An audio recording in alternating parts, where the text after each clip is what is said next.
Let me just begin by inviting everyone to silence your cell phones and to let those who use Twitter know that you can find our handle and hashtags in your program.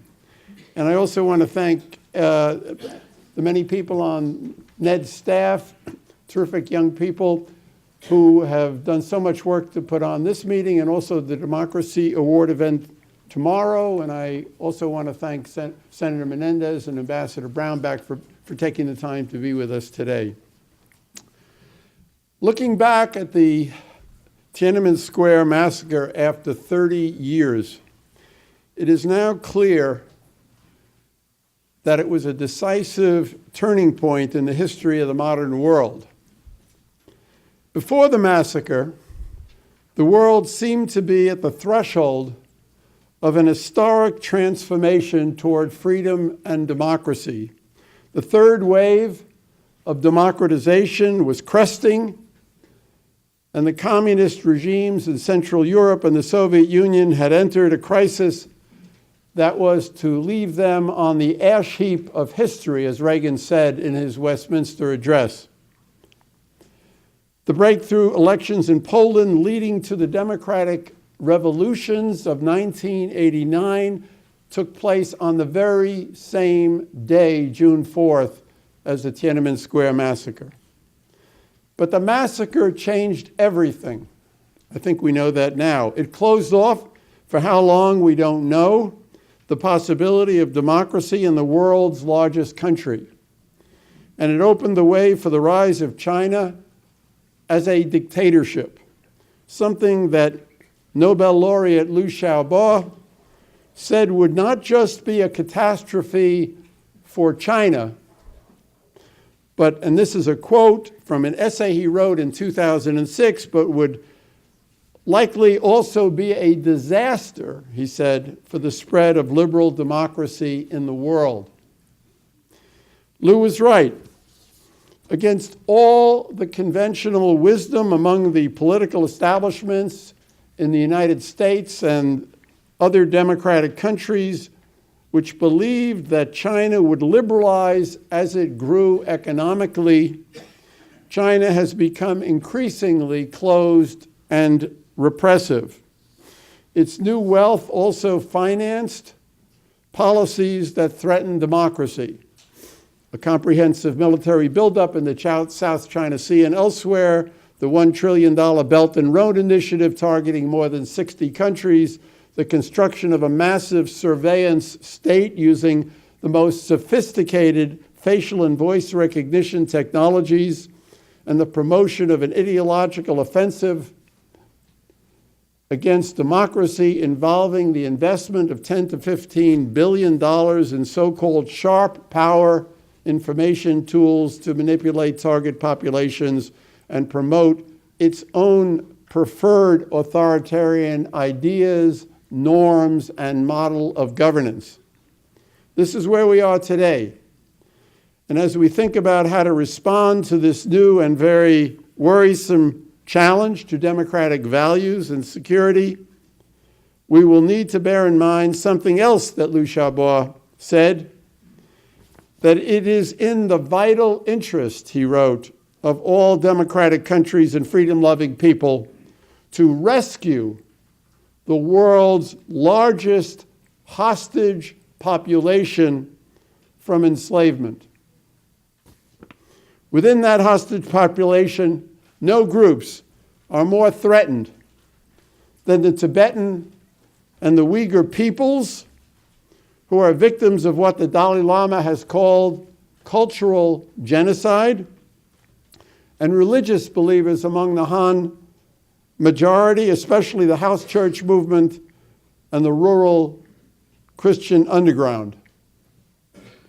We will be hearing from representatives of these groups this afternoon, and also recognizing them tomorrow with the Ned's Democracy Award. And it is now my enormous pleasure to introduce our two keynote speakers. The first, Senator Bob Menendez, who has represented the people of New Jersey since 1992, first as a member of the House of Representatives and then beginning in 2006 as a United States Senator. He's the son of immigrants from Cuba.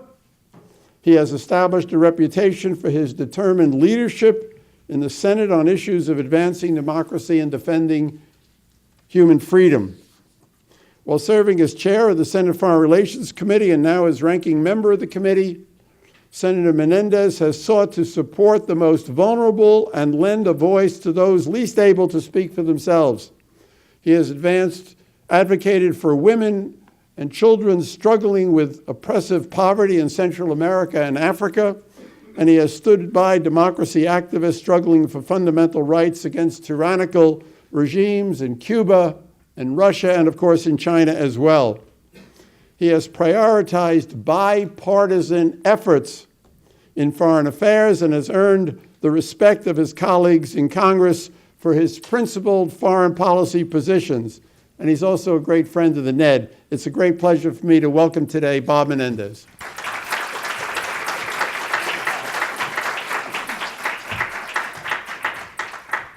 Well, thank you, Carl, very much. After an introduction like that, I should just rest my case. But let me thank you for your gracious introduction. I'm glad to be back at the National Endowment of Democracy, and I applaud the incredible work that you and your leadership and your entire team does here in promoting democracy across the globe.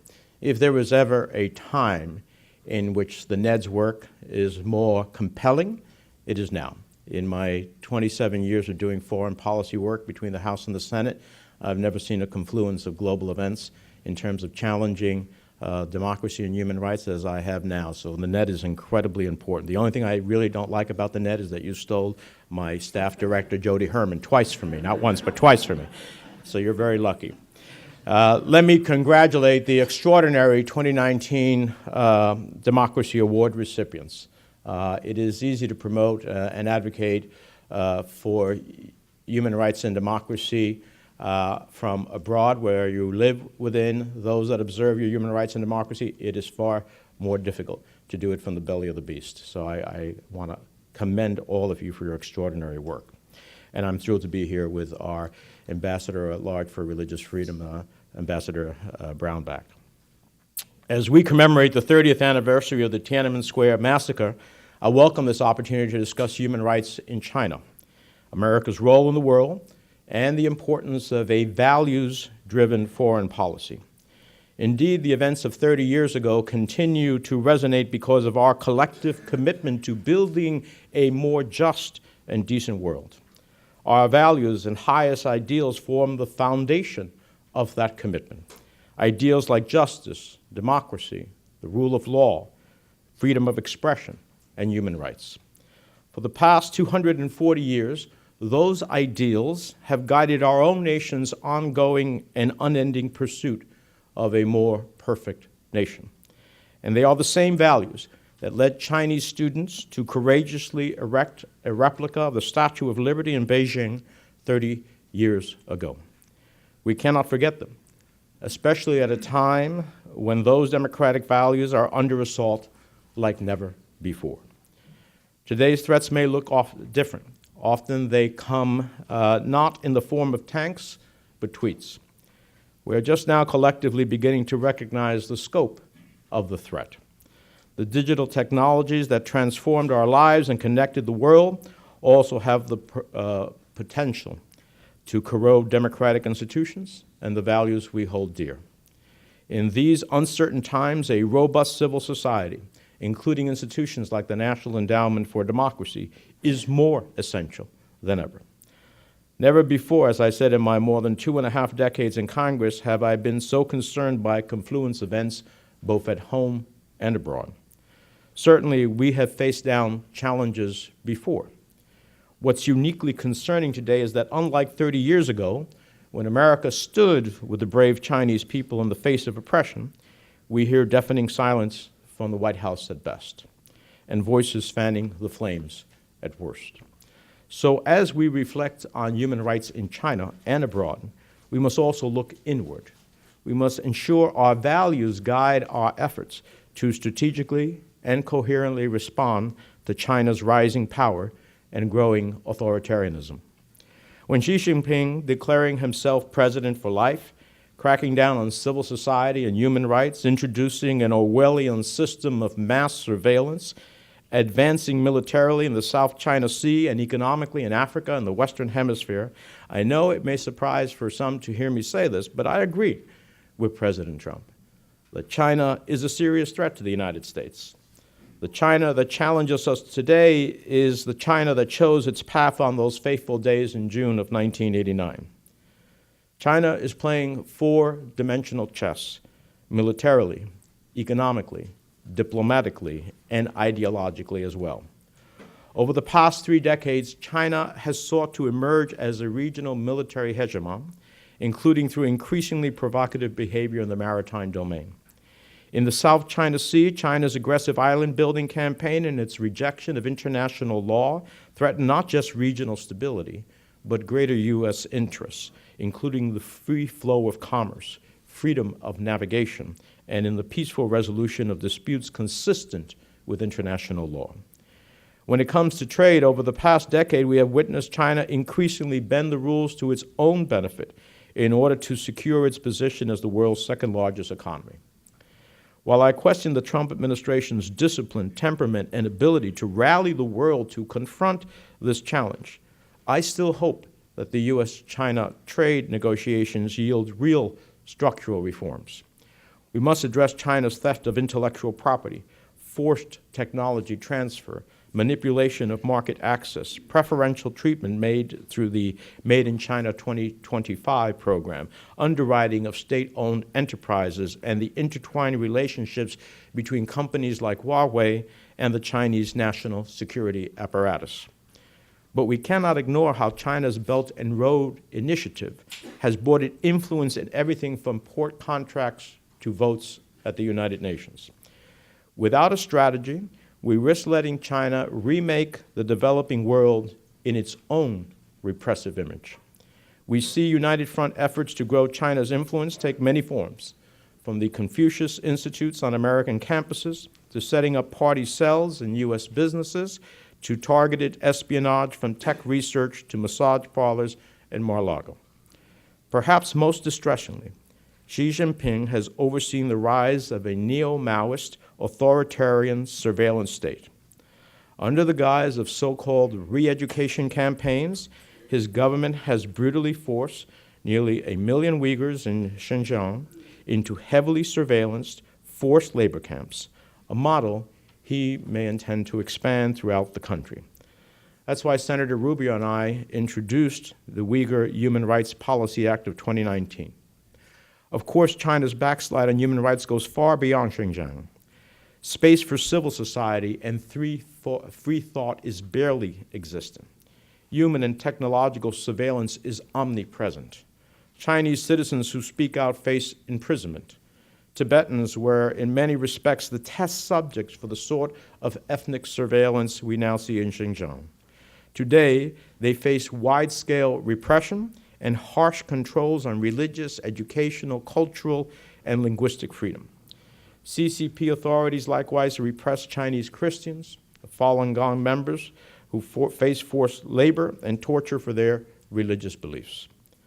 I have sponsored numerous Senate resolutions addressing these abuses in recent years and plan to take those efforts a step further with new legislation in the coming weeks. The Congressional Executive Commission on China lists over 1,400 political prisoners in its database.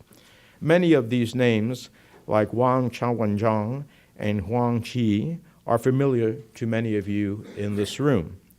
There's no question technology has supercharged China's human rights abuses. Lawyers, journalists, students, labor activists, human rights defenders are all at risk. Between the Great Firewall, advancements in machine learning and artificial intelligence, we've witnessed Huxley and Orwell come to life through China's creation of a social credit system that rewards good citizens and punishes the, quote, bad ones. We cannot afford to let China's domestic repression tactics go global. I know we're having a hearing on Wednesday, and I look forward to being able to ask some of those questions about my concerns of it going global. Developing an effective China policy is uniquely challenging and increasingly urgent. We must remember that merely being more confrontational with China does not make us more competitive with China, nor does simple confrontation help us resolve core human rights concerns. We must leverage all the tools in our toolkit. We must cultivate robust diplomatic and security partnerships. We must bolster our own presence. We must address our own economic challenges and pursue more adroit economic statecraft abroad. All of this begins with regrounding our China policy in our values. Core American values must be the centerpiece of our foreign policy. With China's model showing increased appeal to many parts of the world, it is up to us to offer a better model. But let me be clear, that better model will not be offered by leaders who denigrate the rule of law, who disregard human rights, and dispute the role of the press in safeguarding our own democracy. Having spent more than 4 decades in championing these values throughout my career, from City Hall to the halls of Congress, it was sad to see Freedom House recently downgrade the United States in its annual survey of political rights and civil liberties. We cannot advance American ideals abroad if we fail to respect them at home. Until recently, support for our democratic values and institutions have never been at risk of becoming a partisan issue. Together, Republicans and Democrats must reclaim that universal American commitment to robust and free civil societies, respect for universal human rights, and the protection of core democratic pillars like freedom of the press, both at home and abroad. As repressive corners of the world grow even darker, dictators and despots have found themselves subject to less scrutiny from the United States. In recent years, our friends and partners in Asia had come to see the United States as their partner in advancing democracy and human rights. We in this room must work together to prove that the America they know is still here, and that despite our recent challenges, our shared values will endure.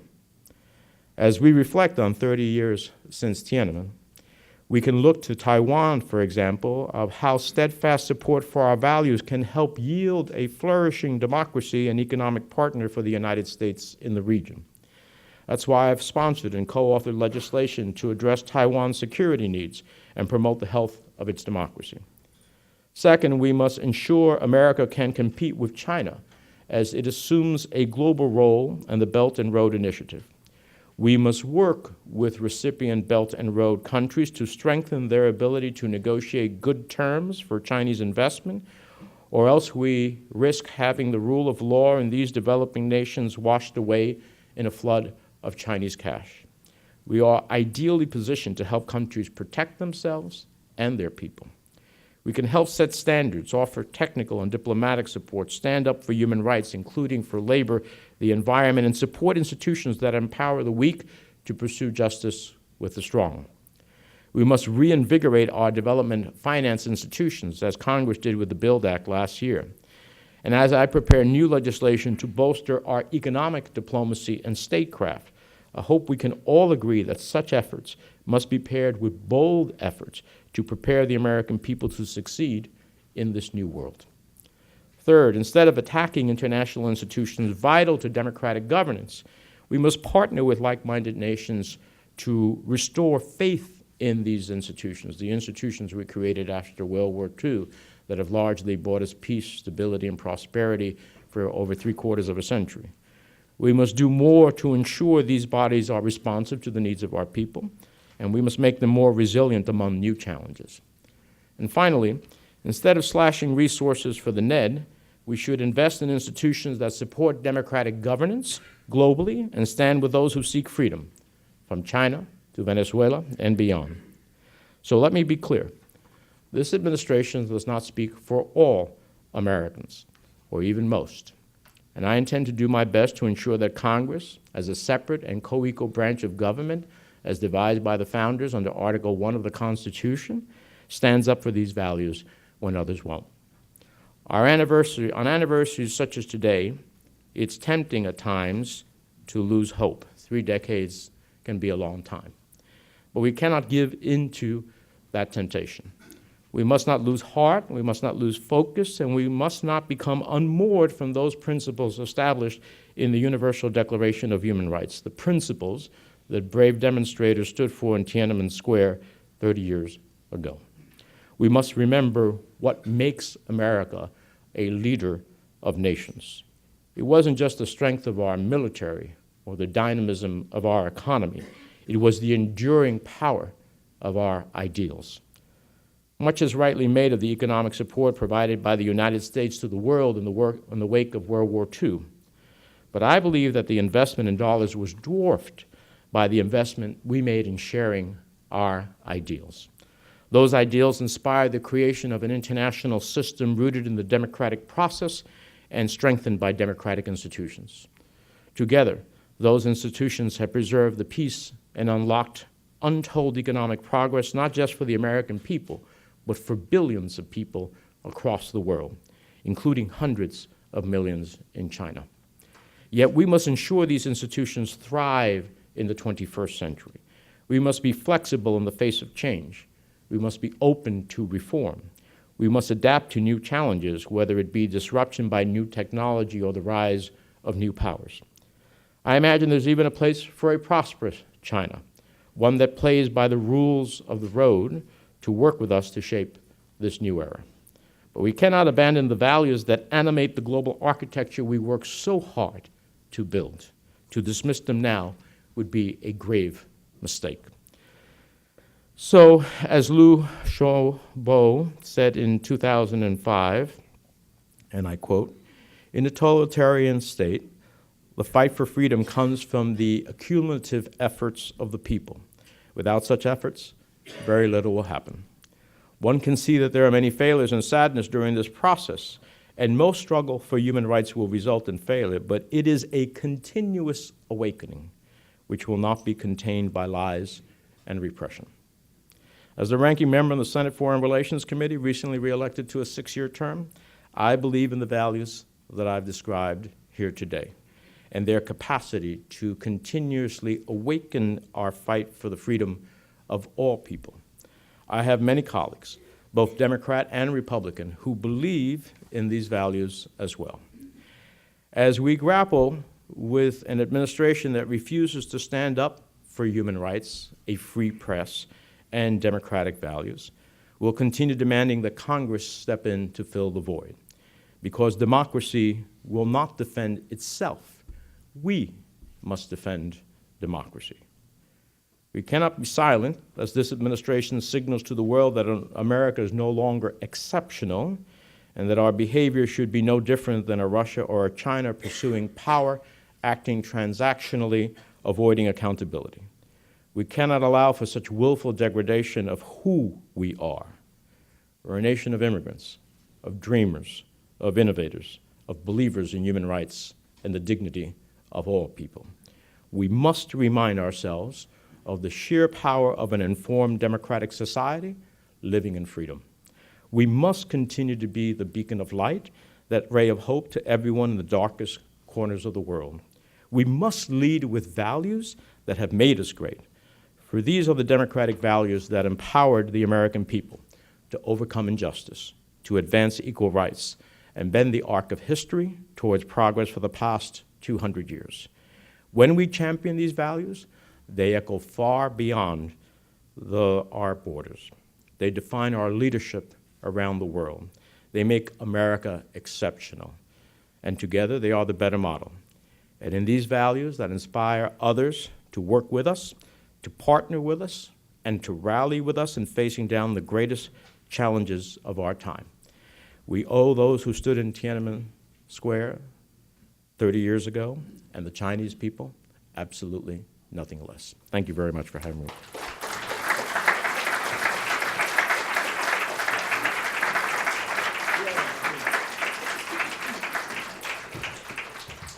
Thank you, Senator, for those eloquent words and for your work to ground the new policy on China in democratic values. We really, really appreciate that. And now it's my great pleasure to introduce Ambassador at Large for International Religious Freedoms, Sam Brownback, who's had a long career, which has featured a commitment to defending human rights and religious freedom. Ambassador Brownback previously served as governor of his home state of Kansas and served 16 years in the Congress, and during this time was a key sponsor of the International Religious Freedom Act of '98. We worked together on North Korea as well, and he's been a great friend of Ned. An author, attorney, legislator, executive, and now diplomat, Ambassador Brownback is an experienced voice in the executive branch and a clear leader on issues of freedom of conscience and faith around the world. In recent weeks, he has confronted the Beijing regime for its despicable oppression of the Uyghur people, writing recently that this represents only the most recent chapter of the shameful history of Beijing's long history of suppressing faith, including among Tibetan Buddhists, Christians, and the Falun Gong. We're really honored today to have Ambassador Brownback give us one of the two keynote addresses this afternoon. Ambassador Brownback.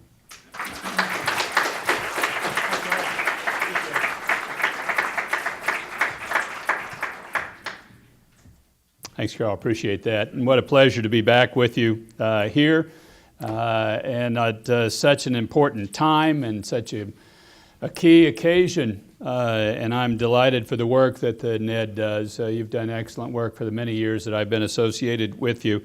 He forgot my most important title, though, that I have that I just love dearly. I'm grandfather, so grandpa is my favorite title now with 4 grandchildren and soon 5. It's a great delight. It's wonderful to be here, too, with a number of fellow travelers. In a sense, taking over the Religious Freedom account, I see a number of people here that have worked tirelessly, and many of them with great exposure to their family members, a number of them with family members in jail now, and other family members exposed, and yet you keep advocating, you keep fighting, and thank you for doing that. That's a testament that none of the rest of us, yes, thank you. How many of you here have a family member in jail now? Raise your hands up high. Look at that. Look at that. Thank you. I want to thank the National Endowment for Democracy for gathering us here today for this important conversation.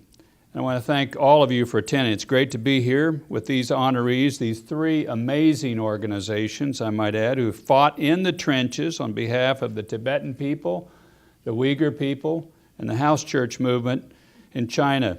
China Aid, the World Uyghur Congress, and the Tibetan Action Institute have been among those ringing the alarm bells internationally for years now. Now more than ever, we need the work of these awardees. As China continues to heighten its widespread and systematic attacks on religious freedom in China, we increasingly need the persistent work of those honored here today. So thank you for that work. And if you would mind granting me just a moment of personal privilege. In 2001, I voted as a senator then to grant permanent MFN status to China. I did so thinking economic engagement with China would gradually change their political behavior, that they would gradually grant more political freedoms as they became more engaged with the West. I was wrong in that assessment. Over the last few years in particular, we've seen increasing Chinese government persecution of religious believers of nearly all faiths and from all parts of the mainland. I believe the efforts by the Chinese government to exert control over members of countless religious groups through the enforcement of religious affairs regulations has seen continued efforts and work that they have done being harmful to the people of China of all faiths. They've done the destruction of houses of worship, the unlawful imprisonment of religious leaders, and actions to ruthlessly silence any form of constructive dissent. They demonstrate its disregard, the Chinese government does, they demonstrate their disregard for the individual dignity of Chinese citizens. It is from this inherent dignity of the individual that religious freedom flows. It's a fundamental human right that the Communist Party continues to exhibit extreme hostility toward. Individuals that are simply seeking to peacefully practice their faith. As Buddhism, Islam, Christianity, and Falun Gong come under increasing attack from the Communist Party, the world is taking notice. In Xinjiang, Chinese government authorities have arbitrarily detained members of Muslim minority groups in internment camps for carrying out common religious practices, such as having a beard, wearing a veil, attending services, observing Ramadan, sharing religious writings, or even just praying. Officials have established a list of illegal baby names, including the well-regarded Islamic name Muhammad, cannot be used now. Since April 2017, authorities have detained more than 1 million ethnic Uyghurs. They have targeted and forcibly relocated to internment camps Uyghurs, Kazakhs, Kyrgyz, and members of other Muslim minority groups as well.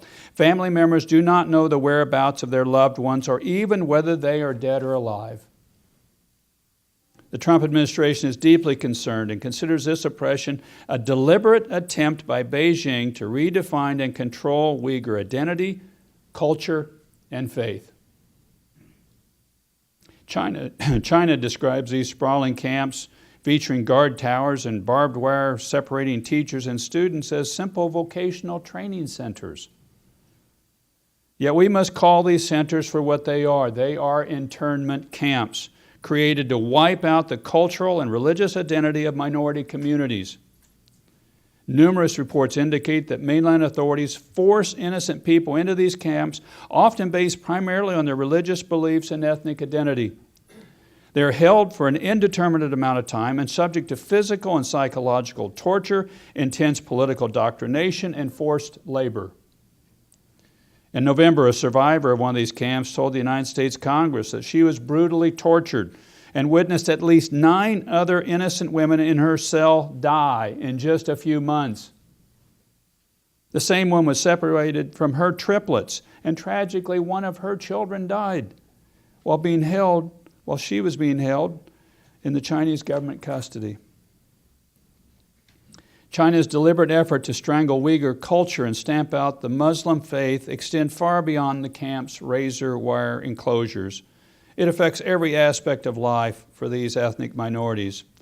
Beijing's repressive policies in Xinjiang include pervasive high-tech surveillance and monitoring throughout the region that includes facial and gait recognition technology, draconian security measures in public spaces, house arrest, and restrictions on who can worship in the remaining mosques that the Communist Party hasn't bulldozed. Chinese Muslims are prevented from regular daily prayers, and they've been forced to have their beards cut off and are force-fed pork and alcohol. Chinese authorities are even targeting children. The Communist Party has forcibly taken thousands of minority children from their families and placed them in state-run orphanages. They are taught only Mandarin Chinese and are prevented from receiving religious or cultural education. Now, China has long used its economic weight to silence criticism of its severe human rights abuses. I applaud the few countries that have spoken out against China's abuse in Xinjiang. Turkey recently issued a strong condemnation of the human rights crisis there. All countries should, with a unanimous voice, condemn China's actions in Xinjiang. All countries should. China's oppression of religious believers is not limited to Muslims in Xinjiang. The Chinese government attacks believers of nearly every faith in every region of China. For instance, in Tibet, China continues its decades-long policies of aggressively interfering with Tibetan Buddhist practices and Tibetan culture. Domestic and overseas restrictions on both lay people and Tibetan Buddhist clergy hinder traditional religious pilgrimage. Chinese authorities have appointed Chinese Communist Party cadres to lead local monasteries while banning Tibetan children from participating in religious activities. The Chinese government has pushed thousands of monks and nuns out of their homes and bulldozed their monasteries. In 2017, the government evicted approximately 9,000 monks and nuns from the Larungar Institute of Tibetan Buddhism and demolished an estimated 4,000 residents there. The same year, authorities destroyed at least 2,000 residents and evicted approximately 2,500 monks and nuns at Yachingar Institute of Tibetan Buddhism. Chinese officials have also withheld public benefits from family members and friends of Tibetans who have self-immolated in protest against China's political and religious oppression. The government has ordered friends and monastic personnel to refrain from participating in religious burial rites or mourning activities for those who set themselves on fire as a final act of protest against the communist regime. In addition, the Chinese government has repeatedly denigrated the Dalai Lama, the spiritual leader of Tibetans.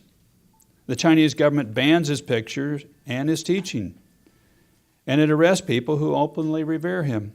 According to reports, authorities subject monks and nuns to patriotic re-education at many monasteries and nunneries across the Tibetan plateau, forcing these religious leaders to be proficient in state ideology and to renounce the Dalai Lama.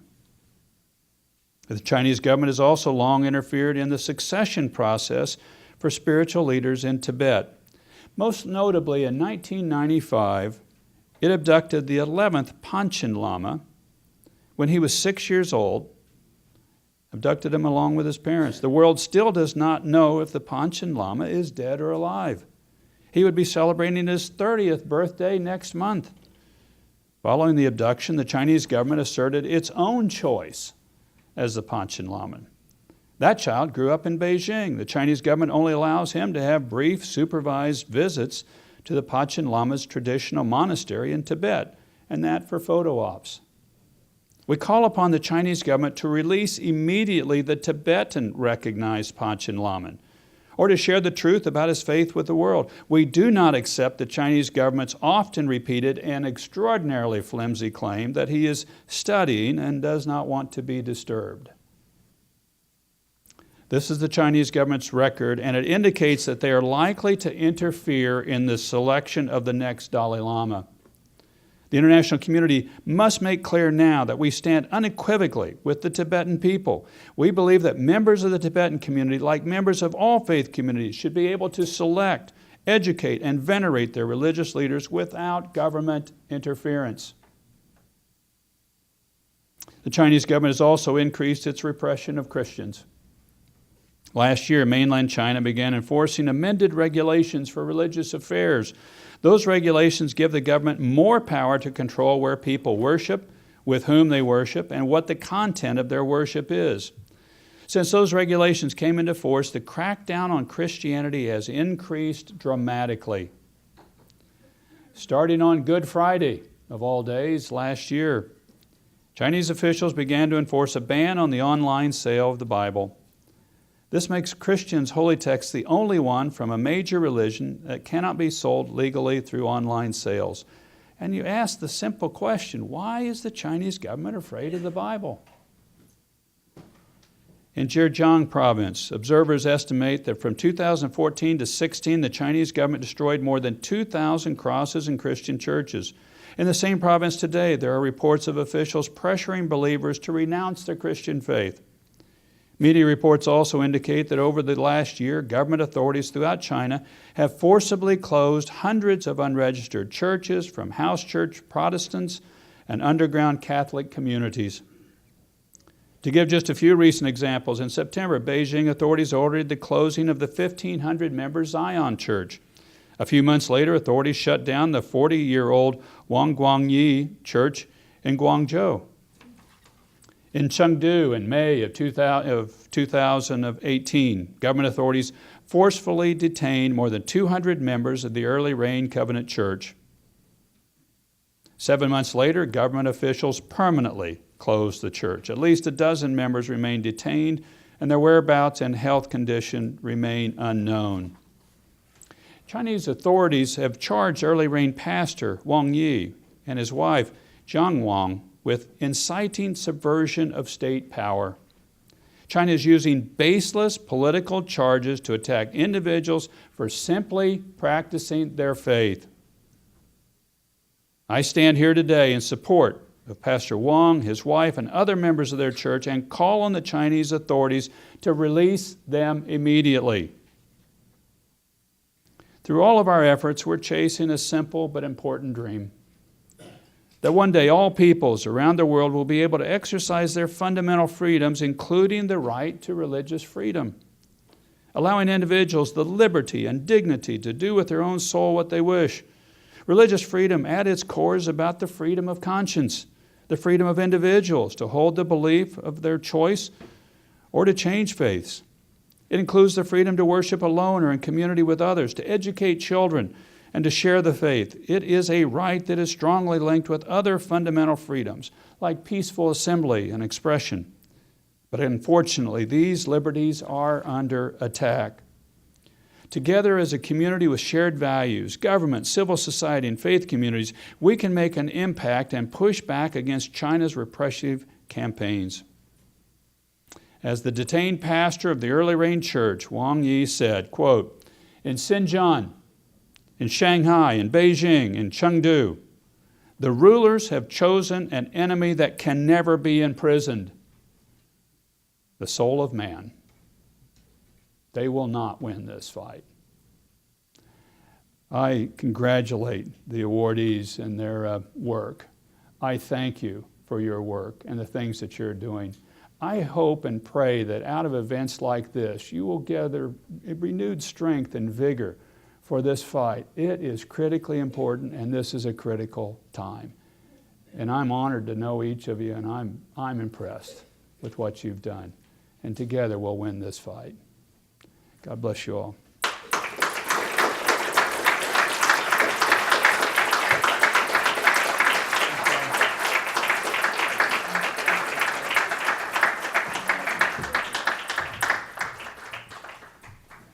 Ambassador Brownback's conclusion was a fitting introduction to our first panel. And I invite now Brian and our three awardees to come up onto the platform for the first session. I assume we have roughly 40 minutes. Jody, you'll let us know if we can go beyond 2:30.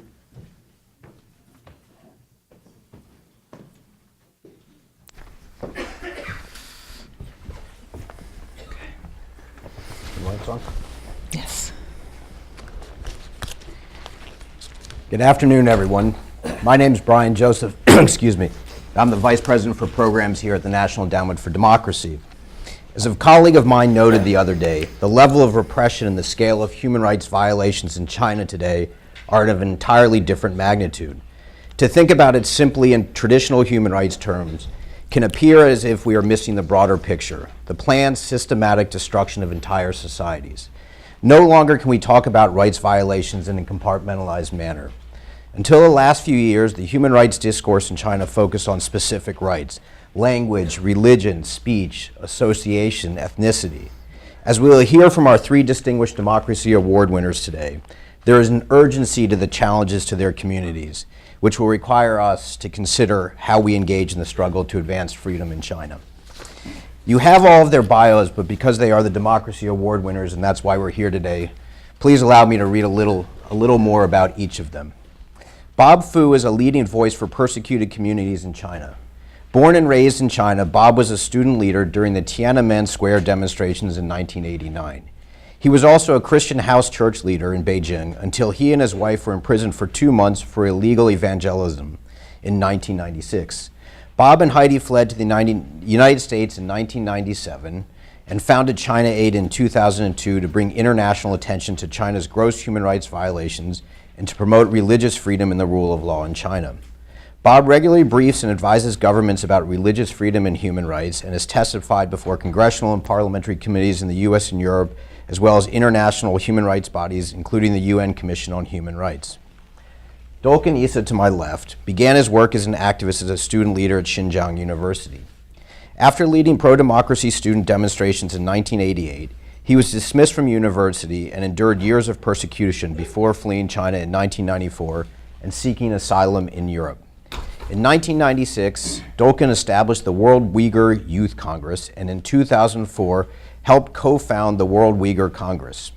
Dolken was elected World Uyghur Congress President in 2017, has advocated on Uyghur human rights issues before the UN Human Rights Council, European Parliament, European governments, and international human rights organizations. He has mobilized the Uyghur diaspora community to advocate for their own rights and for the rights of Uyghurs in East Turkestan. Dolken's family that remains in East Turkestan continues to suffer greatly. He recently confirmed that his 78-year-old mother died in a Chinese internment camp last year. He has been unable to locate or contact his 90-year-old father. Ladan Tetong is co-founder and director of the Tibet Action Institute, where she leads a team of technologists and human rights advocates in developing and advancing open source communication technologies, nonviolent strategies, and innovative training programs for Tibetans and others facing heavy repression. A visionary strategist who has spent 2 decades building a powerful nonviolent movement for Tibet's freedom, she previously served as executive director of Students for Free Tibet, where she led the high-profile global campaign to condemn China's rule in Tibet in the lead up to and during the 2008 Olympic Games. Ladan made her international headlines as she posted real-time accounts of her travels through Beijing on her blog, one of the first in the Tibetan world, before being detained and deported. Ladan was awarded the first ever James Lawson Award for Nonviolent Achievement in 2011 and currently serves as co-chair of the International Tibet Network, the global coalition of Tibet-related non-governmental organizations. For this afternoon's conversation, and it's going to be a conversation, will take about 45 minutes, and if there's time, we will open the floor for questions and answers. But let me start by sort of asking each of you, if you can just give us a brief introduction to yourselves. We have your bio and what you've accomplished, but I think it'd be interesting for the audience to understand a little bit about what motivated your engagement. Was there a seminal moment or an incident or event or something in your lives that sort of forced you into this line of work? Do you want to start, Bob? Okay. Thank you, Ron, for your introduction. Thank you for your kind leadership. I really feel very privileged and honored to be here, especially with our 2 other leaders of the Tibetan and Uyghur communities. And thank you, Ambassador Brownback and Dr. Carl Gershon, for your leadership in all these years in supporting and providing the unwavering kind of principled leadership for the freedom cause. TianAid was founded in 2002 when I was studying in Philadelphia, actually like 5 years after we were accepted as refugees into the US from China. The really motivation for us is to be a voice for those voiceless, faithful, persecuted communities, and especially those who are persecuted in the underground church and both Protestant and Catholics. As we know, when my wife and I kind of came back every day, and seeing our children are able to sleep peacefully without needing to worry about their parents being taken away for their leadership in a Bible study, or without being afraid of their parents being put in a torture chamber. Living in the free society, we feel, at least we have freedom of speech. We can be a voice for them. So that's the main mission of TianAid, is to advance religious freedom for all and rule of law in China by exposing these abuses of persecution, by encouraging this abuse, and by equipping the leaders among the grassroots. Yeah. Thank you. Ladan? Yes, thank you very much to National Endowment for Democracy for this incredible honor and this opportunity to speak for the Tibetan issue, and also to Ambassador Brownback for your support for the Tibetan struggle and for the clarity with which you present the situation inside Tibet, in China and East Turkestan, and the importance that this moment for all of us how important it is now that we get it right in terms of changing the course. Personally, so I was, to answer your question, I was born into the Tibet movement, into the resistance. My father's Tibetan, my mother is Canadian, and they spent the early years of their marriage and their life together in India working on the refugee crisis in the early days, in the 60s and the 70s, as Tibetans were just fighting to stay alive and to survive and reestablish some kind of community and normalcy in India. And my parents were part of setting up the agricultural settlements in South India, where Tibetans turned the jungle into farmland and battled a very different climate and disease. And the early days, many Tibetans died. It was really the most difficult days of the struggle. And I grew up hearing those stories. My parents moved to Canada in the 70s, and I grew up traveling with them as they were both trying to seek humanitarian assistance to get Tibetan student sponsorships so they could survive and thrive in exile in India and Nepal. And then also, His Holiness the Dalai Lama Tibetan issue in those days was not widely known. And so the handful of Tibetans that were living in exile around the world, like my parents, my father, and with the leadership of His Holiness, really built the political support that we now have today. And that was the really grassroots efforts that I was a part of from being a child, in a stroller outside the Chinese consulate for protests on March 10th, Tibetan National Uprising Day.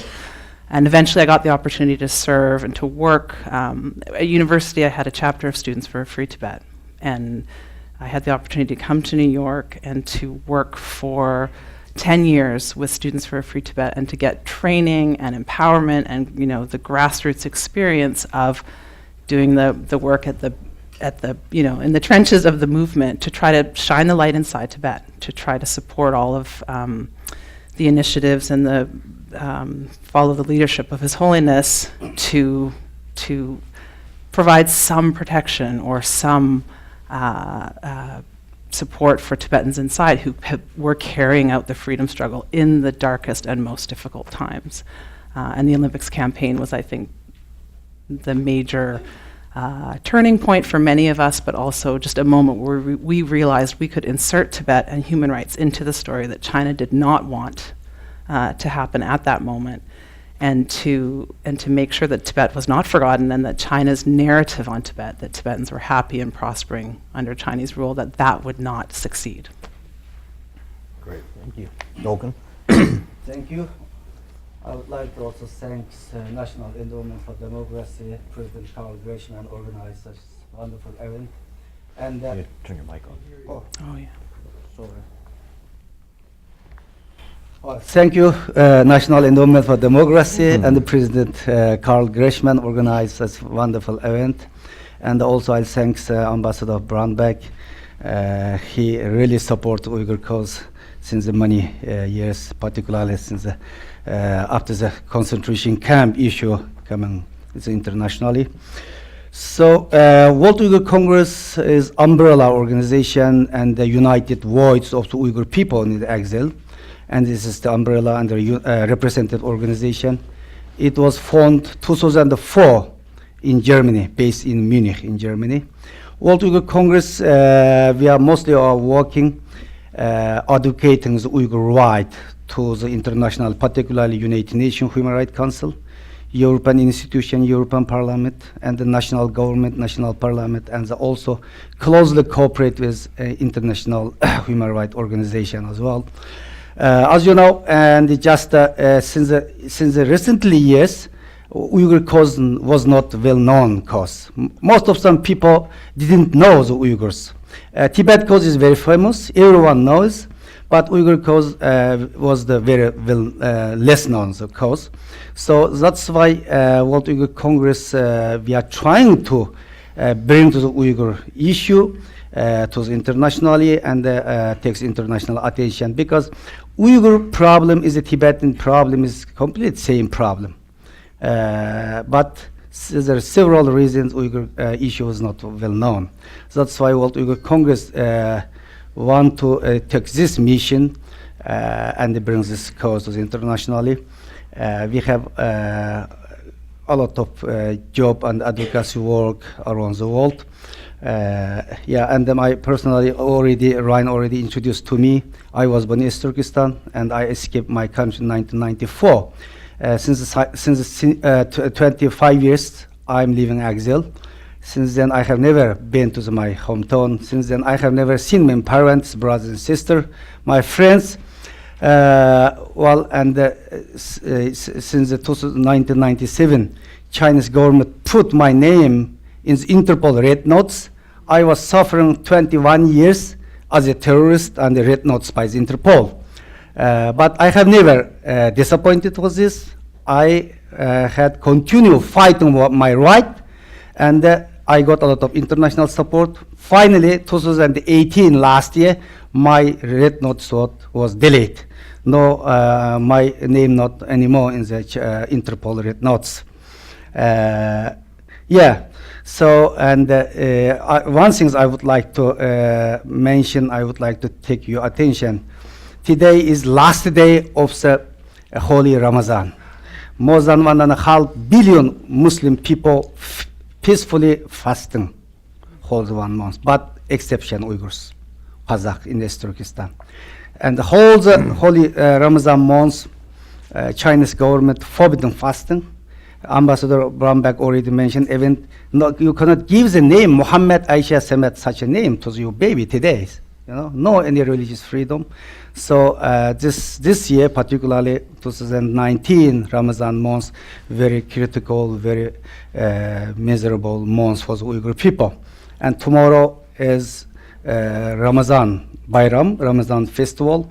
More than 1.5 billion Muslims celebrate this Ramadan festival, but Uyghur is exception. We cannot celebrate it, and there is a lot of, I see a lot of my countrymen, they want to call parents, friends, and family member to say hello and celebrate Ramadan festival. My personally too, I wanted to call my parents, 90 years old father. My mother already died in the camp, but if he's still alive, I have no idea. I want to celebrate his festival, my brother sister festival, but I cannot. It is very unique. A whole Uyghur community living in Europe, United States, around the world. Thank you. Great. Thank you. I want to turn the conversation a little bit towards the question of identity. So there's a lot of discussion and knowledge about political repression, surveillance, all of the different tools that the Chinese state uses to control the population, the entire population. But your three communities have distinct challenges and threats they face. And the way I understand it, core to it is sort of the broad concept of identity, whether it's religious identity, the language you speak, the religious practices, core tenets of what makes your communities, your broader communities, or in the case of the Tibetans and the Uyghurs, your very sort of specific communities, is the idea of identity. So I'd be curious if each of you can talk a little bit about what it means to your community that the level of repression, the scaling of the repression in the case of, as you noted, in Xinjiang, which I think the statistics are actually over 3 million people out of a population between 10 and 20 million people who are facing direct threats. Can you talk a little bit about identity and how that motivates your work? Sure. As you said, today is estimated 3 million Uyghurs in 21st century concentration camps. They are suffering. Some say 2 million and some resources 3 million. But we don't know exact number. Maybe some say more than 3 million. So today is Chinese government really start an ethnic cleansing policy towards the Uyghur. Today, Uyghur identity is at risk. And the Chinese government's one policy has never changed. It is assimilation policy towards the Uyghur and the Tibetan.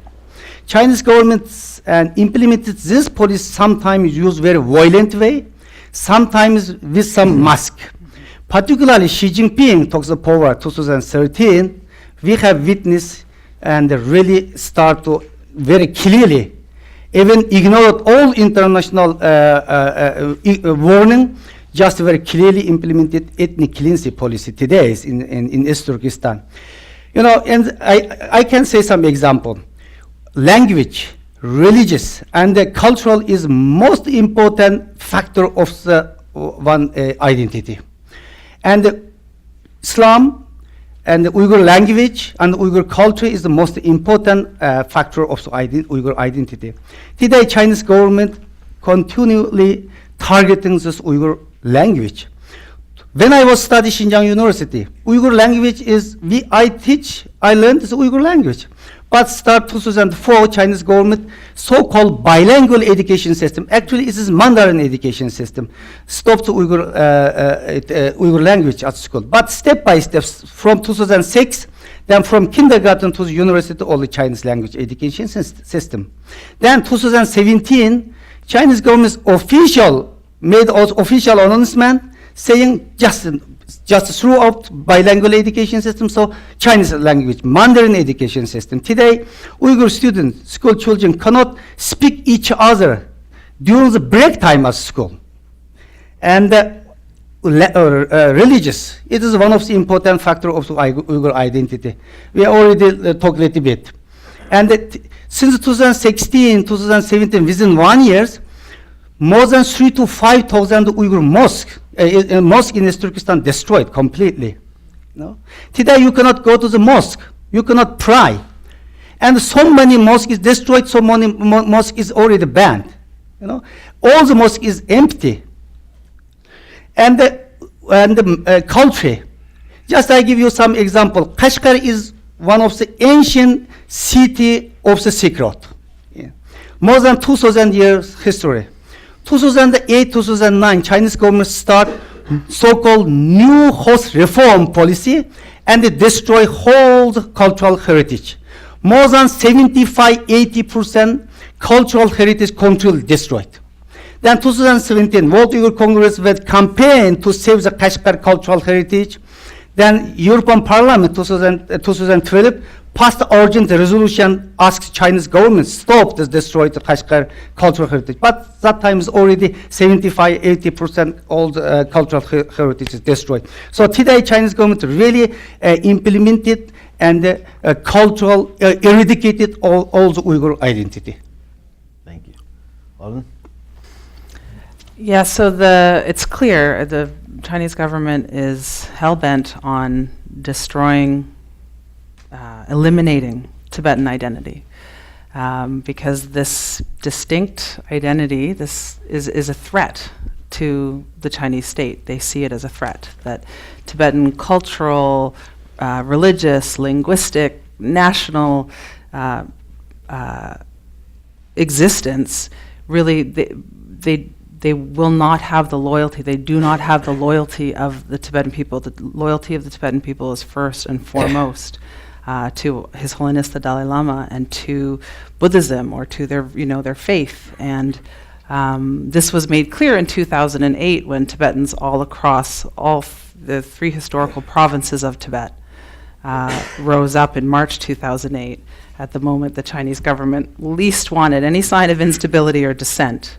In protest against Chinese rule and against these practices that are crushing Tibetanness, the repression of religion and language and culture and social relationships and traditions, the forced settlement of millions of Tibetan nomads. Essentially, they're trying to end the nomadic way of life on the Tibetan plateau.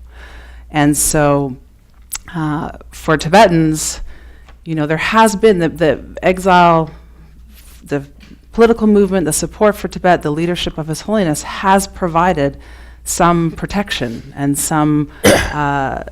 in some ways mitigated the way that the Chinese government has acted in Tibet for all of these years. Though the situation is terrible, there's been that light shining from outside that's made it difficult for them just to do whatever they want, I would say, in some ways, like what is happening in East Turkestan. And so now what we see, I just will give an example of language. So in eastern Tibet, in the traditional Tibetan province of Amdo and part of Kham, which is mostly in Qinghai, the Chinese government, the provincial authorities 10 years ago tried to do this language reform policy where they were going to switch the medium of instruction for primary and middle school to Chinese. And thousands of Tibetan students across this region rose up and protested. And they challenged the authorities on this. And being so soon after 2008, the authorities did back down. They didn't want this kind of trouble or the escalation of these protests. And so with support from outside and Tibetans and students and teachers protesting inside and ex-government officials bringing forth petitions, they were able to, the authorities backed off and said, we will do this later when conditions are better. Well, now here we are, news has just come out of one area of eastern Tibet that they are planning to do this fall, that they're going to change the medium of instruction, and that all of these Tibetan school children will suddenly have to learn in Chinese. And what this means, I think, it's hard to just grasp for us who've never faced such an issue, but I was just speaking with a Tibetan friend here, and she was talking about when these policies were implemented when she was a young girl in Lhasa, a school child just entering middle school. And she said she went from being the top student in math to failing. And this was the story for all of her peers and people she's met here now. This whole generation of Tibetans, the immediate impact is that their studies were completely disrupted. Their futures were impacted because of their achievement in then high school and their ability to get into good universities or their future careers. Everything was impacted. That generation had such a hard time. Not to mention that what the Chinese government knows they're doing is trying to disconnect the children from their own culture, from their parents, from their mother tongue, from their ability to achieve. And so I think, there have been 155 self-immolations in Tibet, at least to date. These only started in 2009, really in 2012. And I have the words of one of the young Tibetan 18-year-old boy who self-immolated because of his wanting to protest China's occupation and the cultural genocide that's taking place. And I think in his words, we can understand best how this feels, the religious repression, the suppression of Tibetan identity and the language. He says, at the time, he said he did die as a result of the protest in February 2012. He said, "Raise your head high." These were his final words. "Raise your head high with courage and loyalty. I, Nungdol, call with gratitude upon my parents, siblings, and relatives. The time has come for me to leave, for the sake of the Tibetan people, by lighting my life on fire. My requests to Tibetans are: be united, be Tibetan, dress Tibetan, speak Tibetan. Never forget that you are Tibetan. Be compassionate. Respect your parents. Most of all, be united. Treat animals with compassion. Do not slaughter them. Long live His Holiness the Dalai Lama. Long live all the lamas and tulkus of the land of snow. May Tibetan people be free from China's oppressive rule. There is immense suffering under China's rule, and the suffering is unbearable."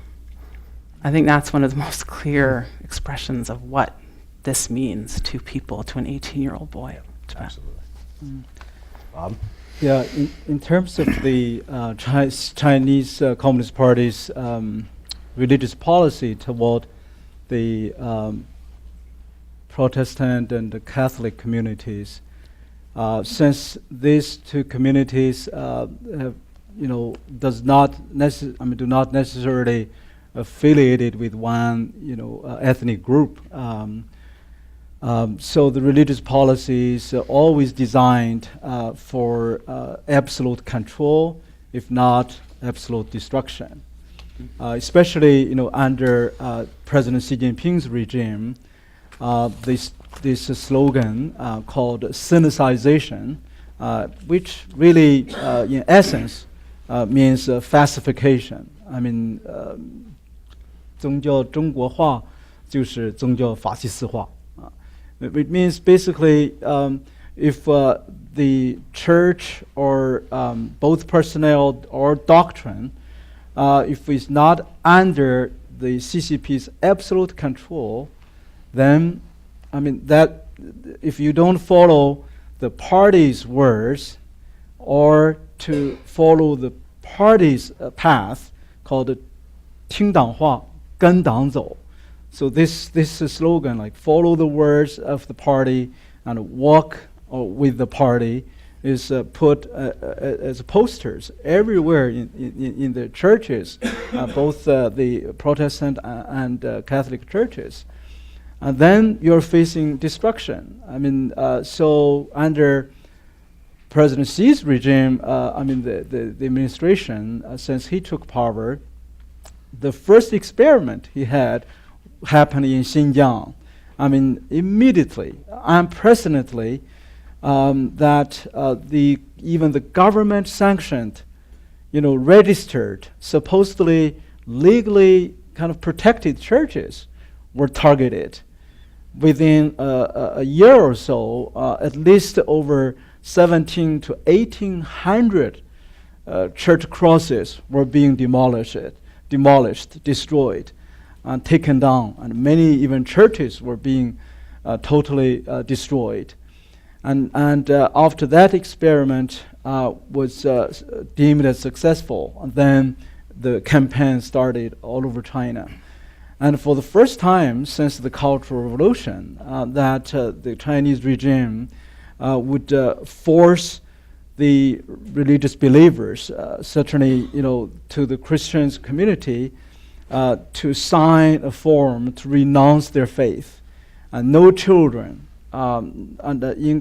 including other professions like the medical professionals, like doctors, nurses, and teachers, educators, and anybody under 18 years old, none of them is even allowed to have any religious identity, especially in those Christian populated areas. The children were forced to sign a form to renounce their faith. And even the CCP is trying to change your faith. Of course, the doctrine, the Communist Party's religious doctrine, policy doctrine, is to make religion compatible with the communism and socialism.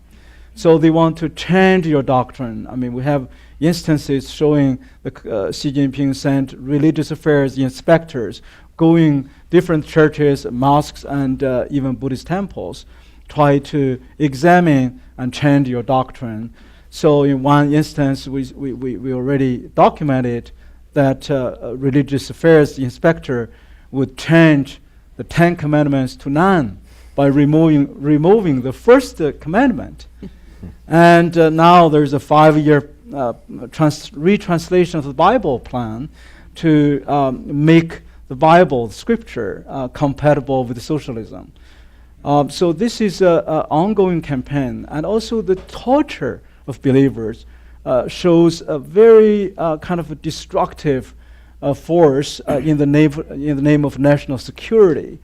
And you have, as Ambassador Brownback just mentioned, the Early Rain Covenant Church, which is still under enormous kind of amount of persecution in the past year or less than a year, since December the 9th, when more than 300 believers were arrested in that church alone. We recently learned at least 80 of them, 80 members from like 3 years old to 70 years old. At least 80 of them suffered torture in order to extract confession, false confession against their church leader, Pastor Wang Yi, and his wife, in order to build a case for so-called inciting the subversion of state power. So we documented last year alone, in 2018, with all the credible information, at least over 50,000 these believers were being tortured and abused. So this is a really major campaign for, if not absolute control, then for absolute destruction. Great. We only have time for one last round of questions, and I wanted to ask each of you to sort of, if you can offer some guidance or advice for the international community, but also for Chinese citizens, not obviously the Chinese Communist Party, but Chinese citizens, about what you would like to see them, the international community, do, what actions they should take. Is there a role, or how would you mobilize that role for Chinese citizens? But I would also, I know time is short, I think it's important for each of you, to the degree it affects your community, to talk a little bit about how dangerous, or is it dangerous for those in exile, yourself, the repression, the blowback on your families and friends inside China. Are there things along those lines where your activism, your speaking out, has a ramification for your friends, family back in the country? And if so, what should we be doing to highlight that aspect of your advocacy? Do you want to start first, Madon? Sure. Mix it up. And answer both questions now? You can take either. We only have 7 minutes. Okay. So pick- maybe pick- I'll just pick go, your favorite. right, I'll go straight to what we would hope in this moment, as we are 30 years on from Tiananmen Square massacre, and that moment that we believe was so alive with hope and possibility. Now we need to recalibrate, and it's time for the international community, and especially policymakers and opinion leaders, really to think about how we've turned to China's language, and we've sort of changed all the rules to adapt to what the Chinese government wants and what they want us to say, and how important language is. And so this is just one part for us. We'll be asking the government leaders to reconsider or stop saying at every possible turn that Tibet is a part of China. Tibet is a part of China. That this undercuts the Tibetan position, the compromised position of the middle way policy that the Dalai Lama, His Holiness the Dalai Lama, came up with, that the Tibetan government in exile is forwarding, and that the world and world leaders support. That to say that over and over again is exactly what China wants. And it's not helpful to the position of the Tibetan government and of His Holiness to say that and to give them what they want. And the position itself should be re-examined. What should the position of the US government and governments around the world be on the status of Tibet? And to look at that in the light of international law and history. And so that is one key thing. And then I think, just furthermore going on language, 2008, so many people describe it, as journalists and policymakers, everybody, in China's terms, as a violent riot or riots. There were, in March and April alone, I think International Campaign for Tibet's numbers, 125 protests across all 3 historical provinces of Tibet. Outside, not just in what China calls Tibet, the Tibetan Autonomous Region, but in Qinghai, Gansu, Sichuan, Yunnan, the areas of Tibet that have been absorbed into China. And of those 125 protests, tens of thousands of Tibetans participated in the protest. The vast majority, the overwhelming majority, were nonviolent. And the handful, say 14, that turned violent, the majority of them were property destruction or targeted at the Chinese state. So to call 2008 a violent riot on the behalf of Tibetans is just, I think, not just factually incorrect, but it's wrong. And it does exactly the wrong thing in terms of reinforcing China's messaging and framing of the issue. And then Tibetan places. When we are talking about Tibet, Tibet exists. Tibetans have names for all of these places that even China recognizes as Tibetan. All of the Tibetan autonomous prefectures in those Chinese provinces. And to call those places by the Tibetan names, or at least to call them by both names, or put the Chinese name in brackets, or a slash, something that just doesn't hand over these important historical, geographical truths to China. That's not a neutral thing to do, and the Tibet-China conflict should be more evenly treated by the international community. It shouldn't just be on China's terms, and clearly doing everything on China's terms has not gotten us where we want to be today. So this should be reconsidered in all of this. Language matters. The Chinese government knows language matters. The weaponization of history is critical to them. And we're seeing that play out all over the world. It threatens all of our security. The Tibetans deserve at least as much, the reconsideration of this language. Great. Bob, do you want? Yeah, I want to really turn attention on another issue of, I think, really the Communist Party care the most is the internet freedom. I think why, you know, a guy called Zhang Haitao in Xinjiang, you know, was sentenced to 19 years old for like tweeting, forwarding 274 messages through Weibo and Twitter. 19 years. I think the communist regime is very, very afraid of the freedom to connect, the information freedom, the truth that really contrary to their regimes of built by lies. And the Communist Party, one leader even said that, he said, if our party cannot traverse the hurdle represented by the internet, it cannot traverse the hurdle of remaining in power for the long term. 我们党过不了互联网这一关，就过不了长期执政这一关。So I mean, so this is the kind of the one particular issue. I think that the internet ability to undermine their survival, and therefore the Chinese regime provide unlimited resources to maintain internet firewalls. I mean, this is really the Berlin Walls of our time. So unfortunately, I think our U.S. Agency for Global Media, which is the successor of the BBG, the Board of Broadcasters Agency, they had only divert less than 1% of their budget among their over $700 million each year for internet freedom. And I think that is a huge mistake. And I hope, of course, the U.S. AGM's the kind of self-interested disregard of the internet power to fulfill the 21st century mission is very inexcusable. So I would really call the BBG or USAIGM, the internet freedom anti-censorship budget to really at least to kind of increase to 10%. I think that, you know, because the technology is already ready and it is mature and it doesn't need to really increase the taxpayers' money to accomplish. So we established a coalition from both right and left, working along with the Tom Lantos Human Rights Commission, the Tom Lantos Human Rights and Justice Foundation.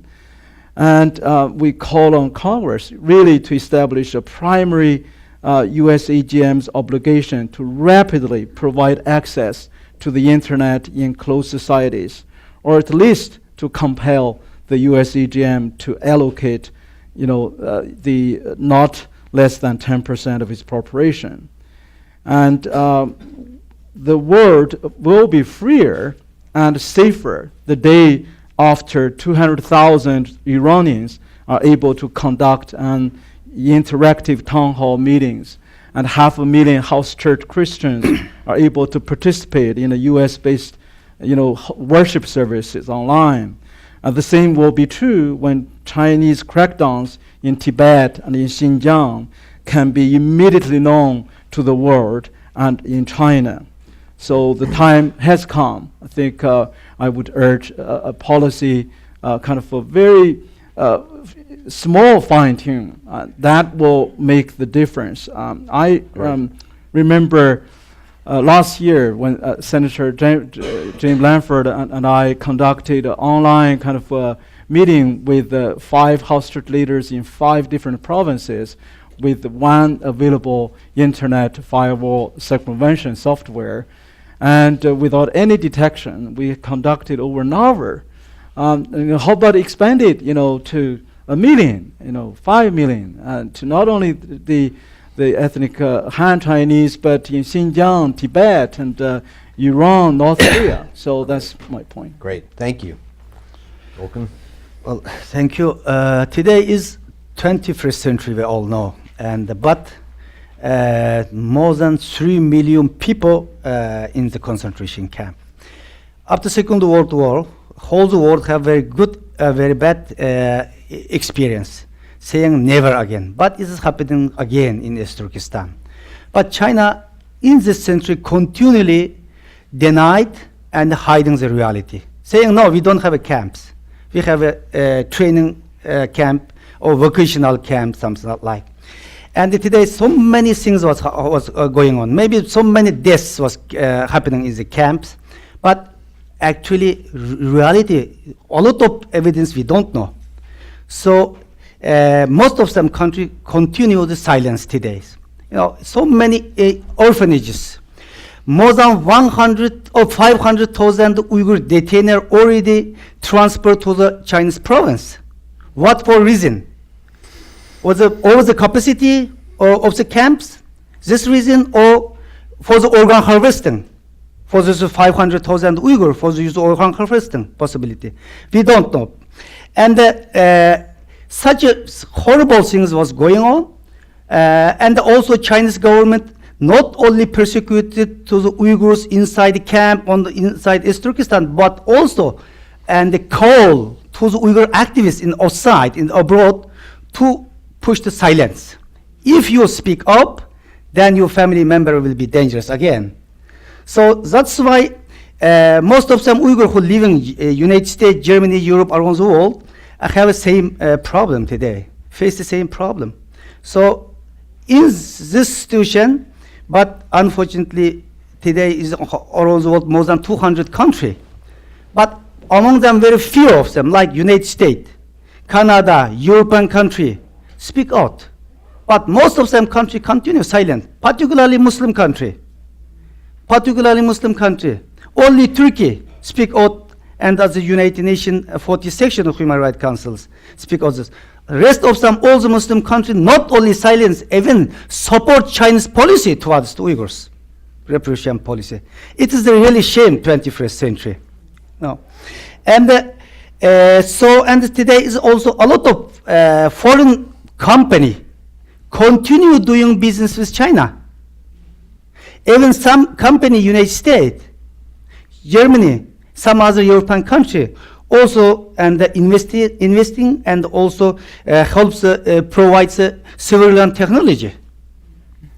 This should be stopped, and the U.S. government and some other country, a democratic country at least, should be and takes concrete actions.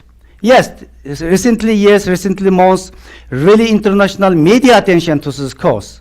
And the United States Vice President Pence and the Pompeo Foreign Ministry all speak out. We are very happy for this. But just the concern on the issue not good enough, because China never stop, continue expanding, continue arrested people, deny people, kill the people. So someone should say stop it. It is the time to stop. And the other things, this year is not only 30 years anniversary of the Tiananmen massacre, but also 5th July is 10 years anniversary of the Urumqi massacre. Already 10 years passed, but we don't know exactly how many people were killed, how many people injured. Still, a couple of thousand Uyghurs still missing. So world should be ask the Chinese government, takes the responsibility. And I would like to mention here, use this opportunity to the Chinese friends. 30 years ago, Chinese democratic movement start Beijing. All the Uyghur students support this democratic movement. Stop teaching and strike and went to the street and support the democratic movement. Today, more than 3 million people in the camp. We see very less support for the Chinese people. Of course, some Chinese democratic society outside the country speak out, but not good enough. Even some students who study in Germany, Europe, Xi Jinping visit just last month visit Europe. That time, so many Chinese students who study Europe support Chinese Xi Jinping, make demonstration against us and welcome Xi Jinping. You are okay? Is Chinese civilian in brainwashing? They cannot speak up in China, but they are enjoying democracy. Your study is a democratic country. You should not support the dictator. You know, you should wake up and at least Chinese civilian people and stand up with us. This is the only way stop this persecution. Thank you.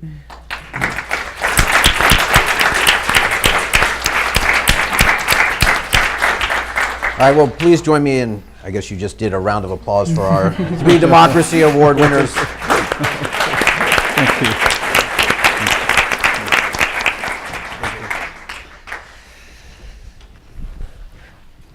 Thank you, Ron.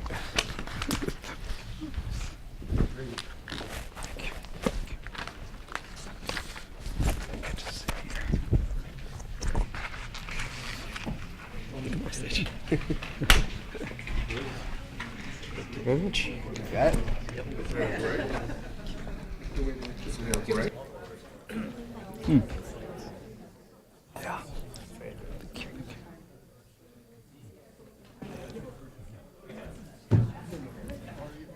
Hi, everyone. If you could just keep your seats, because they're just miking the next panel we're setting up for. It'll start in 2 minutes. Thank you.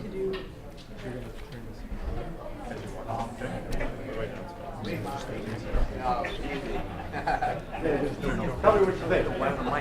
Great. Yep. Here. Can you turn this way? I'm just going to put it here. Sorry. No. Oh, I don't. Thanks for your patience. Sorry. Hold the camera.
Look, go. Whatever. Okay. Okay. All right. Color. You're the best. Uh-oh. Are you all live? I'm live. You are, okay. And just remember to turn your mic on. So we'll get started now since we have a little bit of time. Yeah. Okay, very good. Okay.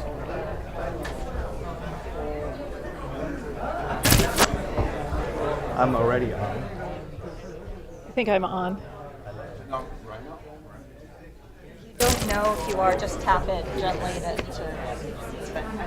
you should be on if there's a Mine is just wobbly. How long are you in Washington? What? How long will you stay? Until Thursday. Can I ask you to please take your seats? Such a quick trip. Yeah. So we'll be starting with the second panel now. So if I could just ask everybody to please take your seats as soon as possible so we can get going, that would be terrific. It's too soft. It's working, but it's soft.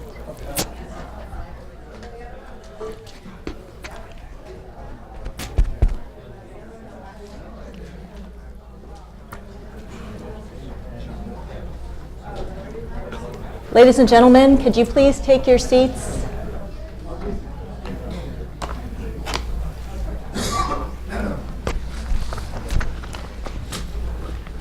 So once again, thank you so much for joining us today. We're delighted to proceed with the second part of today's event, which will be looking at resisting the spread of China's repressive tactics and technologies.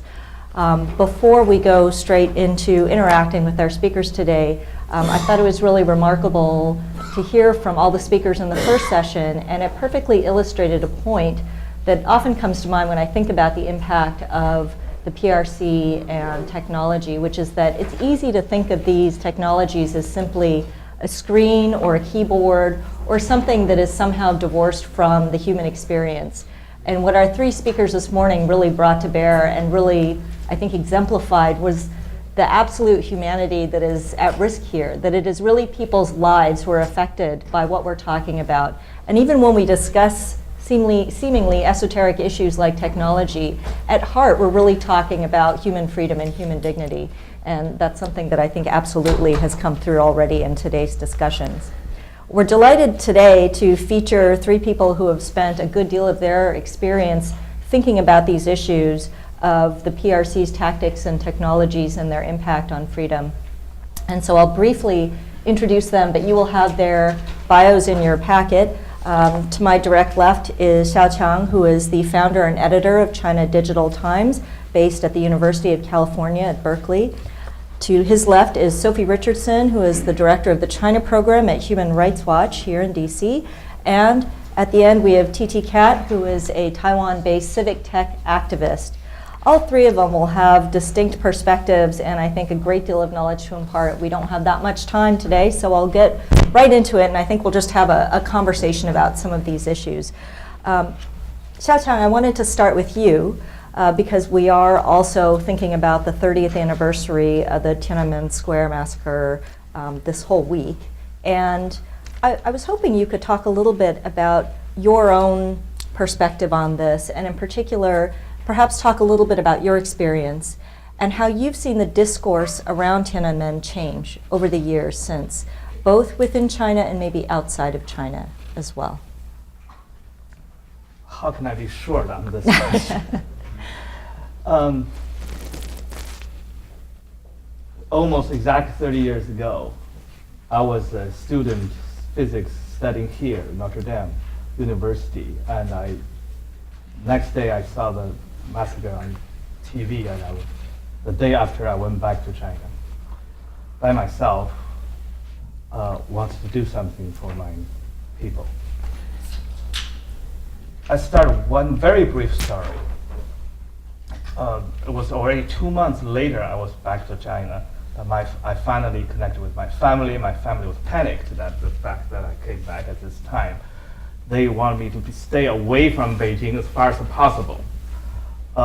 So they sent me to, on the border of China-Korea, North Korean border, Changbai Mountain, where my father, who is a Chinese scientist, ecologist, has an observing station in that border. They wanted me to stay there for 2 weeks, just don't come back to Beijing again. It took me a while to get to that border of the observe station. And I woke up in the morning, heard loudly on the radio, somebody radio in the next door, Voice of America. These Chinese researchers and the staff workers are there, since they're away from the city and from there, including the party secretary of the research group, were listening Voice of America in such a loud way that it woke me up in the morning. And that was late July 1989. Technology does penetrate. That's the first thing I want to say. Secondly, I want to say is that we all know, yes, today, or after 30 years, that you ask many people from China, living in China, there are some of them say we don't know, somebody say we don't remember, somebody say we don't care, and somebody say, actually, I have changed my mind, maybe 30 years ago was the right thing to do by the Chinese government. I heard all of that. I'm sure many of you do too, that too. Really? Is that really true? Chinese government don't think so. Look at the hundreds of words they are banning on the internet, filtering. Now let people not talking about June 4th, not talking about 8 times 8, not talking about May 35th, not talking about the work today, like now, tomorrow. If you search that, that kind of internet talk will shows up on the top. Therefore, they ban that search word right now. We're not talking about fire. These are the Chinese language characters. Candle, remembrance. So don't tell me that Chinese government mistake on this. They know precisely they're still sitting on that fear. So it's not over, and technology demonstrates precisely on this. That's a terrific introduction to how we're going to be approaching things today. And Sophie, I wanted to ask you, because I know that Human Rights Watch recently published a report called China's Algorithms of Oppression, which of course goes far beyond banning terms or banning search words, and I think demonstrates some of the really both old school and cutting edge ways in which the Chinese Communist Party is applying social management techniques, particularly to the Uyghur population. Could you talk a little bit about what you found in the report? Sure. I want to start first, though, by thanking the NED for its choice of honorees this year. Laud and Bob Dolkin, we think of you as friends, but also as exemplars, as advocates, and it's an honor to work with you, and thank you for doing that. Well, to try to follow Xiao, who's a tough act, we just finished a project reverse engineering a police app, and perhaps sort of in keeping with what you've just said, amazingly, we'd found evidence or we'd found references to a broad surveillance technology that was being used across the region called the Integrated Joint Operations Platform. And we'd seen some chatter about it on WeChat accounts used by police in the region. But then, sort of in sort of a marvelous example of what sometimes is available and what isn't, we found the app online. It was publicly available. And we thought, really? We were a little bit surprised to find it, but we downloaded it, and we spent some time debating about whether we actually wanted to try to touch the servers and sort of reach inside it, and then we decided that was a bad idea. And so we enlisted the help of a group that's based in Berlin called Cure 53 to essentially do a static reverse engineering. And the truth is, we weren't really sure what this was going to tell us. We had set out to try to understand better who was being detained in Xinjiang and why. What did you have to have done in order to wind up being interrogated or being put in a political education camp? And what the reverse engineering ultimately told us was that all different kinds of behavior, I think we came up with 36 behavior types was the language that was used in the app, the vast majority of which were legal, were being used to determine whether somebody was actually considered suspicious. So some of the behavior types that the app specifically tracked, the fact that the state can know these things about you, right, that this kind of information is now gathered regularly through all different forms of surveillance, whether you were suddenly socializing less with your neighbors, if suddenly you were shy, we weren't quite sure exactly how that got determined, if you had typically gone out the back door of your house and then all of a sudden you started going out the front door of your house, that this information was aggregated through this app and fed into this overall surveillance system, which would then in turn identify to police in a particular area, you need to go and check out Xiao's behavior because he's using a different door and we think that's suspicious. And when we were able to actually connect the use of that app to some of the cases that we'd profiled in our previous work about the establishment and the use of political education camps, I think we felt confident to say that there was a clear link between how this technology was being used and contributing to these larger violations. And I think what's most alarming is first that the state can gather this kind of information without you knowing about it or being able to really resist it in any particular way, but also that it, like the political education centers themselves, really has absolutely no legal basis whatsoever. And this, just to be clear, this app was something that it had both a technological platform, but it also had human input. Correct. And one of the more interesting aspects of looking at some of these WeChat discussions amongst police was that they, first of all, complained bitterly about how much work it was to input and deal with this kind of data. I mean, at the end of the day, there's a lot of human effort required, which also creates opportunities for people to resist, which is maybe something we can talk a little bit about. But also there were complaints about how the use of this technology robbed people who had been trained to provide public security. I mean, we're not generally terribly sympathetic to how Chinese police are feeling on a given day, but it was interesting to observe that people found it objectionable that essentially their agency as professional individuals was being taken away by this technology, because it told them what to go and do in the presence of certain information, and they couldn't not do that. So we've talked a little bit about censorship and a little bit about surveillance. And TT Cat, I wanted to go to you to talk a little bit about an aspect that is linked to some of these, which is sort of the pushing out of propaganda and disinformation. As a civic tech activist and an analyst, I know you've studied the ways in which the Chinese Communist Party's disinformation tactics are spreading through Taiwan's democracy, for instance. Yep. Could you, maybe you could give a little bit of background about yourself, and then also, what are you seeing in this space? All right, so first of all, it's my honor to speak with two great panelists today, which I really admire your work. I'm an activist, campaigner, and also a coder. Started from 2004. In Taiwan, I participate for LGBT movement, human rights movement, and democracy. So past 3 years, I worked for this civic tech community for open government through open data. We connect the tech community with the civil society organization and build a tool for civil society organization. So before we get into this issue, what happened in Taiwan, I just want to echo the previous panelists talking about identity. So the China did a lot of things trying to eliminate Taiwan's identity from outside or within. So last year they called for 44 international airlines company to try to change the Taipei airport as a Taipei, China. So that's a huge misunderstood for a lot of foreigners who don't understand Taiwan's situation. So if you want to travel to Taiwan, don't apply visa from China government. That's a notice here. Right, so actually, a lot of the people trying, especially from US, there's a global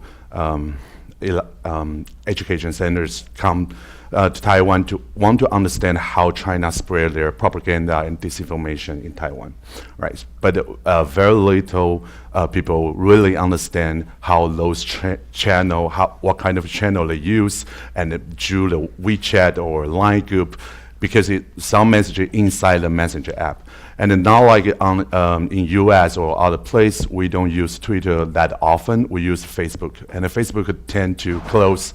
After the scandal last year, they've been very close right now. So you can probably not do comprehensive analysis about all those messages, where they come from, and how they spread and mapping. But this civic tech community I worked with before, they did develop this like chatbot in Line. Line is a instant messenger app, very popular in Taiwan, Thailand, and some Asia places. So they developed this chatbot. So if you get any message, you can forward to the chatbot, and then the chatbot will respond to you whether or not it's a fake news. So it's a open database like Wikipedia. Everybody can become an editor, and it's a more easy way for elder people or for the people who don't familiar with the internet. They don't know how to Google and do the fact check by themselves. They can using this chatbot. So this chatbot engage more than 100,000 users right now. So we get a lot of messages from the chatbot, right? Then we can do analyze about how often we see one single message be reported by users we engage, and also how many time these messages survive within this different chat group. And then there's a new program is coming up to want to look at those messages from this open database and see more if we can find out where the China narrative or where's their influence message align with their unified front targets, right? And there seem to be a lot of similarities there between the ways that disinformation propagates through Taiwanese democracy and the ways that other authoritarian disinformation spreads through other countries. So I'll come back to that in a second. But let me turn back to you, Xiaoqiang, because Sophie had mentioned that in this app that they had taken apart and analyzed, there was a combination of human input and machine learning, essentially, and an aggregation of databases. In a recent article that you wrote for the Journal of Democracy called President Xi's Surveillance State, you go into great detail about the ways in which, particularly with respect to surveillance, things have advanced much farther than we may have thought possible even a few years ago. And you discuss issues like face recognition, voice recognition, even DNA recognition. Could you talk a little bit about some of those trends and what are we seeing now and what do we see on the horizon?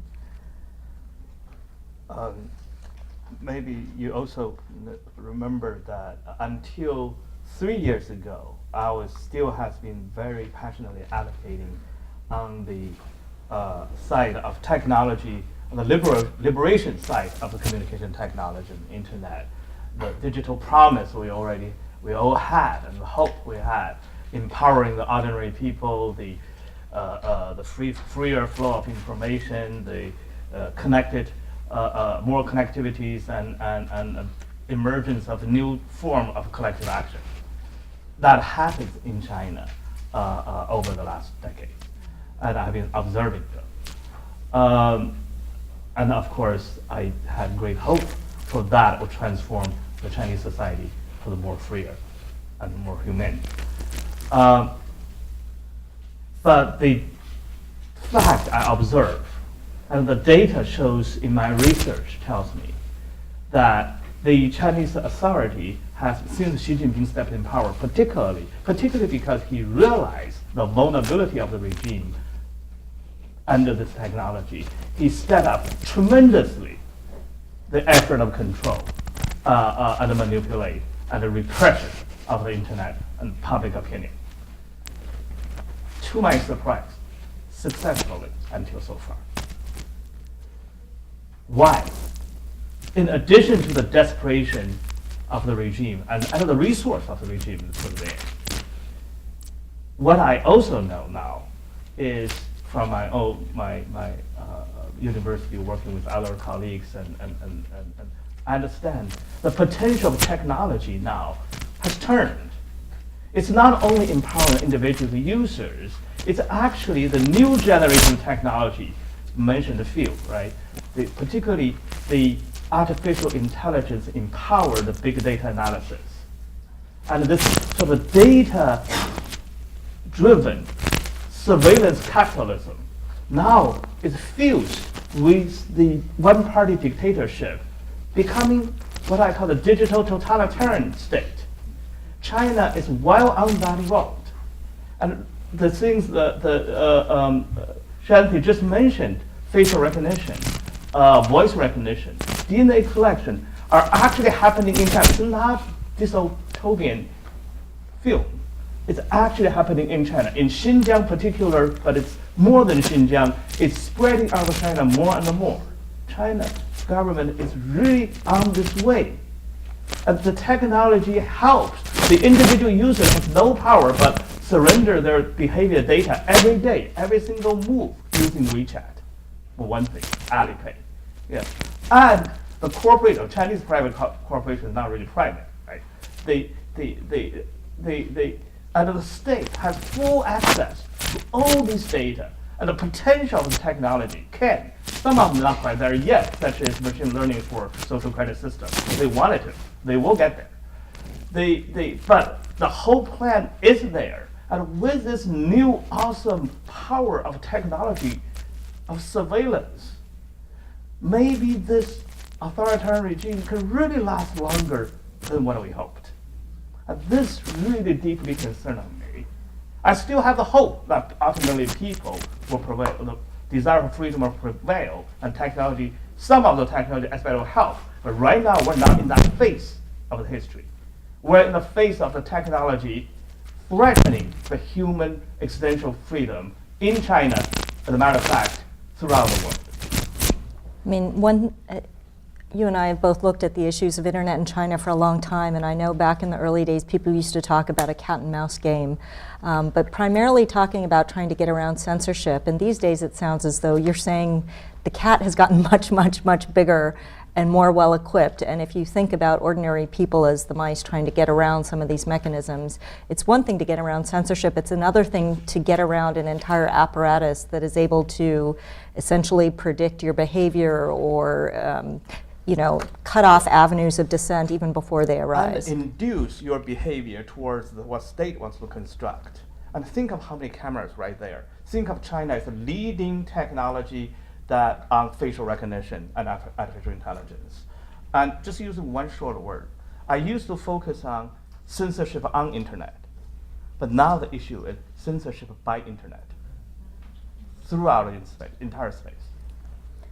So you mentioned the companies that are developing some of this technology, and Sophie, I was wondering if you could talk a little bit about how you see the role of the private sector in building out some of these technologies, not just within China, but obviously coming from outside China as well. How do you then shine a spotlight on that, and how do you induce behavior on the part of the private sector that won't enable these kinds of practices? That's a great question. Maybe I'll say a few words about our work around a company that's based in Massachusetts called Thermo Fisher Scientific. When we started writing about the compulsory collection of biodata across Xinjiang a couple of years ago, one of the ways that a lot of us have done work to find information and evidence about what's happening in that region has involved looking at police tenders or bids for government services that are available online. And that was how we came to understand that at a time when the Xinjiang Public Security Bureau was gathering this kind of data about people, this particular company had sold quite a large number of, or an unusual number of DNA sequencers to the Xinjiang Public Security Bureau. Now, I want to be very clear that we were never able to show definitively that that company's sequencers were used in sequencing the DNA of these particular people, but it was clearly a coercive environment in which massive human rights violations were taking place. Let's recall that the UN's guiding principles on business and human rights, at a minimum, oblige companies or strongly encourage them to have a due diligence strategy in place that they have to follow to ensure that their business operations aren't enabling or contributing to serious human rights violations. So we wrote to this company and said, we see that you've made these sales to this police force. Here's what we know is going on in this region, particularly with respect to the kinds of issues that your technology could be used for. What do you say? And what's your due diligence strategy? And suffice it to say that after a couple of exchanges of letters and months went by, we still really hadn't gotten a satisfactory answer to any of the questions that we had put to this company, at which point we enlisted the support of some congressional offices, particularly Senator Rubio's office. And they then took these issues up with the company and didn't really get a terribly satisfactory reply either, at which point we enlisted the support of the New York Times, which wrote a piece that everybody should read because it's terrifying and it's blood-curdling. And it was in the face of the publication of that piece that Thermo Fisher finally said, we will no longer sell that particular technology in Xinjiang. Not a bad half step, but what else are you selling in Xinjiang? What are you selling in other parts of China? What is your due diligence strategy to this day? I mean, it's probably been about 2 years-ish, I'd have to look, since we first wrote to them. We still don't have an answer to that question. And ain't nobody should be doing business in Xinjiang right now who cannot answer that question. Because as Xiao said, there aren't private interests in China. And the state permeates lots of different realms of life there and in other parts of the country. And I think it's very hard to draw a fine line and say, we're only selling for corporate purposes, or we're only selling for research purposes, or we're only selling for this narrow commercial interest. I think companies have to answer a lot of tough questions about their operations. And then just to flip it around a little bit, the company that's most implicated in the report that we just wrote is a very large Chinese conglomerate called CETC, China Electronics Telecommunications Corporation, which owns lots of subsidiaries that are involved in different aspects of surveillance technology. It has already been the subject of some sanctions by the US, but there are plenty of companies from the mainland to look at. There are plenty of companies from other parts of the world that are doing business in China in this space that I think have to answer for exactly what they're doing. Well, companies are one thing, but one of the things that was pointed out in the New York Times article was the presumption on the part of universities who are aiding in research that they simply thought that all people were had full consent, essentially. They assumed that anybody that was contributing to a genetic database that would be used were consenting willfully, essentially thinking, well, of course, everyone has the same rule of law protections everywhere that we do. And I know that you also have recently engaged on the subject of what universities can do to make sure and of course, their mission is different from that of the private sector. In many cases, as part of their founding statements, they commit to not doing these sorts of things. So what have you put out recently that might get to some of these issues? Yeah, in March, we published a code of conduct for universities around the world to protect academic freedom from Chinese government pressure. And many of you will have read stories about things like Confucius Institutes or about speakers representing the Tibetan and Uyghur communities getting harassed when they give talks on campuses by other students. What we were trying to do was reinforce the idea to universities that many of their existing codes of conduct or honor codes, are very well, or were designed to deal with things like cheating or plagiarism or tenure or sexual harassment issues like that. We have yet to find an existing university code of conduct that imagines these kinds of surveillance, harassment, self-censorship. And so we were trying to make suggestions to schools about how they could resist those kinds of pressures, but we did also include language to say that schools need to be transparent and honest, and I think a lot more careful about who they're taking money from, whether it's different parts of the Chinese government or whether it is problematic Chinese companies that are looking to give money, I think, for a variety of different reasons, whether it's that they want access to certain kinds of research collaborations, whether they're looking for a little reputation laundering opportunities.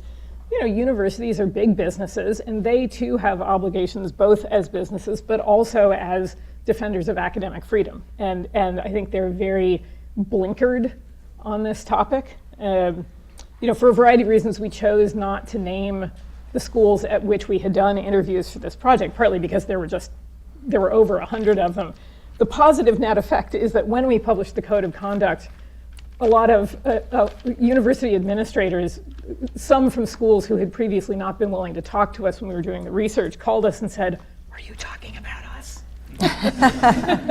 And we said, there's a lot of work for universities to do as well in making sure that they're not part of the problem.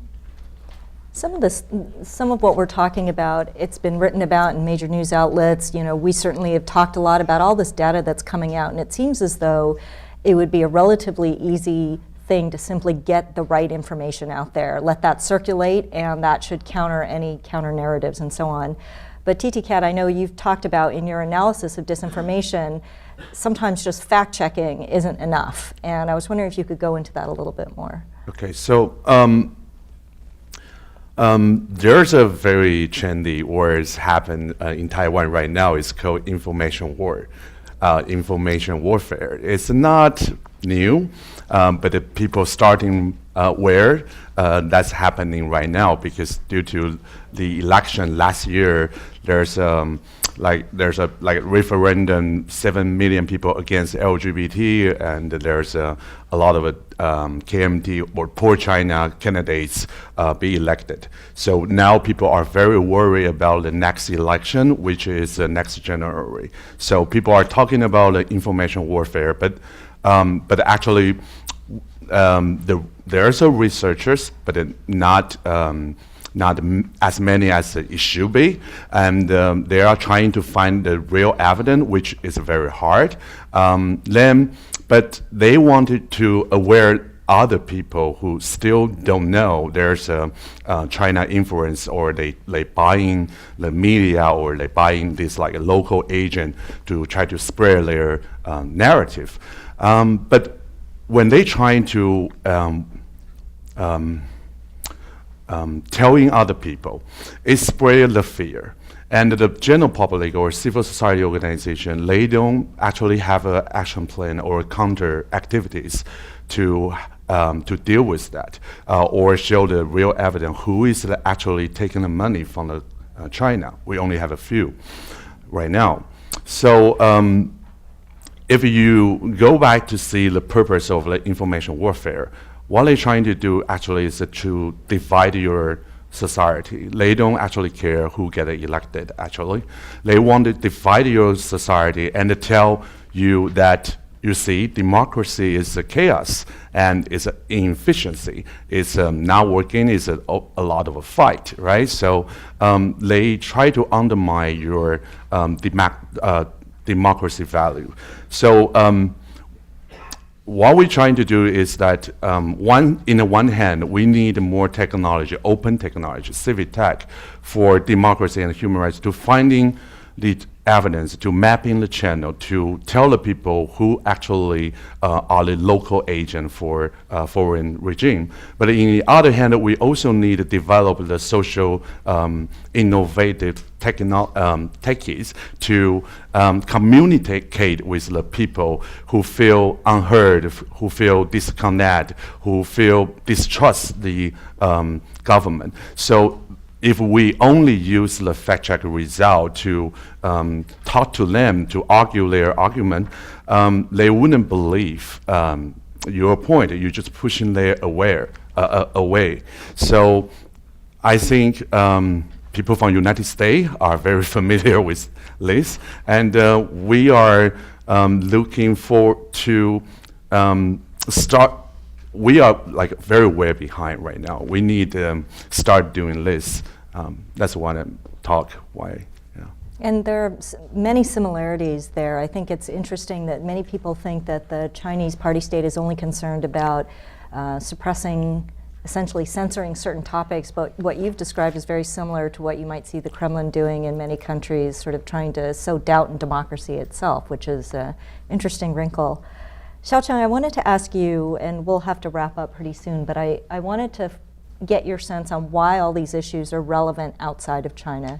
You know, we've talked a lot about the ways that these are developing both in Xinjiang and then outside more broadly in China, but increasingly there is, you alluded to this, sort of a worry that some of these tactics and technologies might also be present in other places, especially along countries of the Belt Road, maybe even farther afield if technologies are influenced by norms that maybe are being crafted within the UN, within other institutional settings where the CCP is able to exert influence. And so I was hoping you could just at least start that off. Yeah, I actually want to share a conversation with a German diplomat yesterday. I was in Berlin, that talking about exactly the same issue, the Chinese surveillance technology spread out the world, Huawei particularly. She said this to me, that we know clearly, German government, we know that the nature of the Chinese regime. But the authoritarian regimes usually are weak. Venezuela, North Korea, Cuba, but China is powerful. This is a powerful authoritarian regime, now economically and geopolitically expanding in the world. So that is the issue. And this also, the powerful authoritarian regime taking advantage of the open society, the democratic and diversity of the voices and democratic system and rule of law and freedom of expression to their own strategic advantage to advance their interest, which fundamentally undermine the value of our society and eroding our society. Those technologies doesn't really stay in China because the Chinese companies are expanding around the world. Because a political system that domestically oppressive will definitely becoming internationally imperial and dominating and using, look at the One Belt, One Road.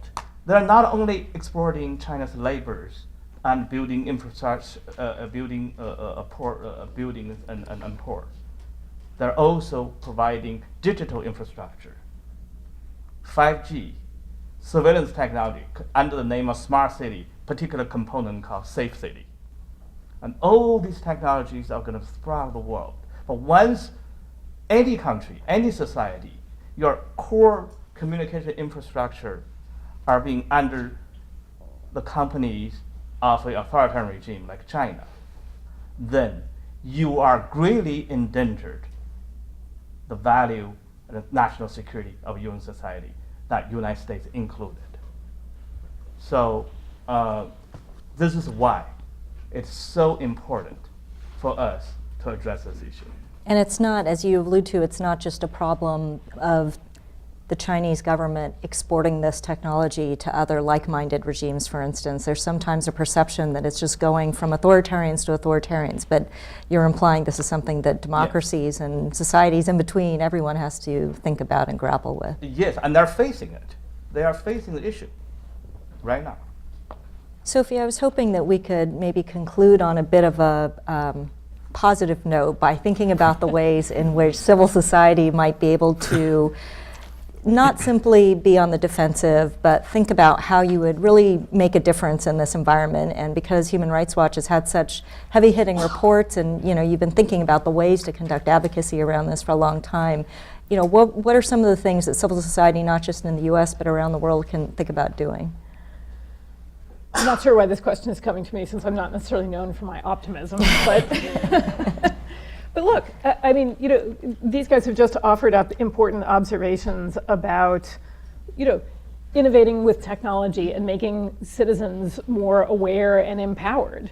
We can go all the way through the spectrum of, things like sanctions against companies that are problematic. But let's also not lose sight of the fact, that, for example, if there is some resistance inside China to, being turned into, data entry machines, that people don't like that creates a little bit of room. People may resist doing that a little bit in ways that are, sort of think about Jim Scott, weapons of the weak, right? That people resist having to do those sorts of work. That, people are finding ways to innovate around restrictions or try to live outside certain kinds of constraints. I think there's a lot of work to be done by people in our communities in explaining what the risks are. But I think once those are understood, it's not very hard to see a response. And whether that's, very high octane debates about, whether a country should sign on to have Huawei or really what the risks are, I think the awareness about what the potential for abuses are gets commensurately higher, not just in whatever the other country is, but about what the realities people are grappling with inside China are. And that awareness is not a bad thing. And TT Cat, just to finish up our conversation on technology, I was hoping you also, given your experience, and I sense that you do have a hopefulness and an optimism about technology coming out of the civic tech community. What are the ways in which technology can be used to really strengthen democratic resilience, in your view? Well, when we describe this word civic tech, I've been worked with them and observed this like international civic tech network happening in past 3 or 5 years around the world. So the central of the civic tech, I would say, is open source. It's open to people. So it's like technology, but people own the technology. So I'm really encouraged all these like traditional democracy network, traditional civil society reach out to those open source technologists, because inside this open source community, they do care about the internet freedom. It's like inside their DNA. So we've been facilitating this like a dialogue exchange between NGO and technology, digital security, and also activists in the risky environment. And it worked very well, and the people start to learn how to work with each other and developing the new technology and the tools for all that. So in the end, I think it's not, civic tech is a two-part, right? Tech and the civic. So we cannot also forget the social part. We have to build in this social part inside the tech community and the tool. That's how it might work, yeah? Terrific. Hey, Well, Shanti, one last yeah. thought. I mean, what about we start a coalition, an international coalition of NGOs on things like global privacy rights, right? Let's get out there and set some international standards that we can all, point to, to criticize policies, but promote better ones and share around the knowledge about technology. That's something we could all commit to doing, I think. Sounds like a great idea. So you heard it here first from Sophie, and I think that's a great note. Unfortunately, we've run out of time. It's a great note to end on, though, and we all should remember there's space to do plenty here. So I hope you'll join me in thanking this fantastic panel, Xiao Chang, Sophie, and TT Cat. Thank you so much.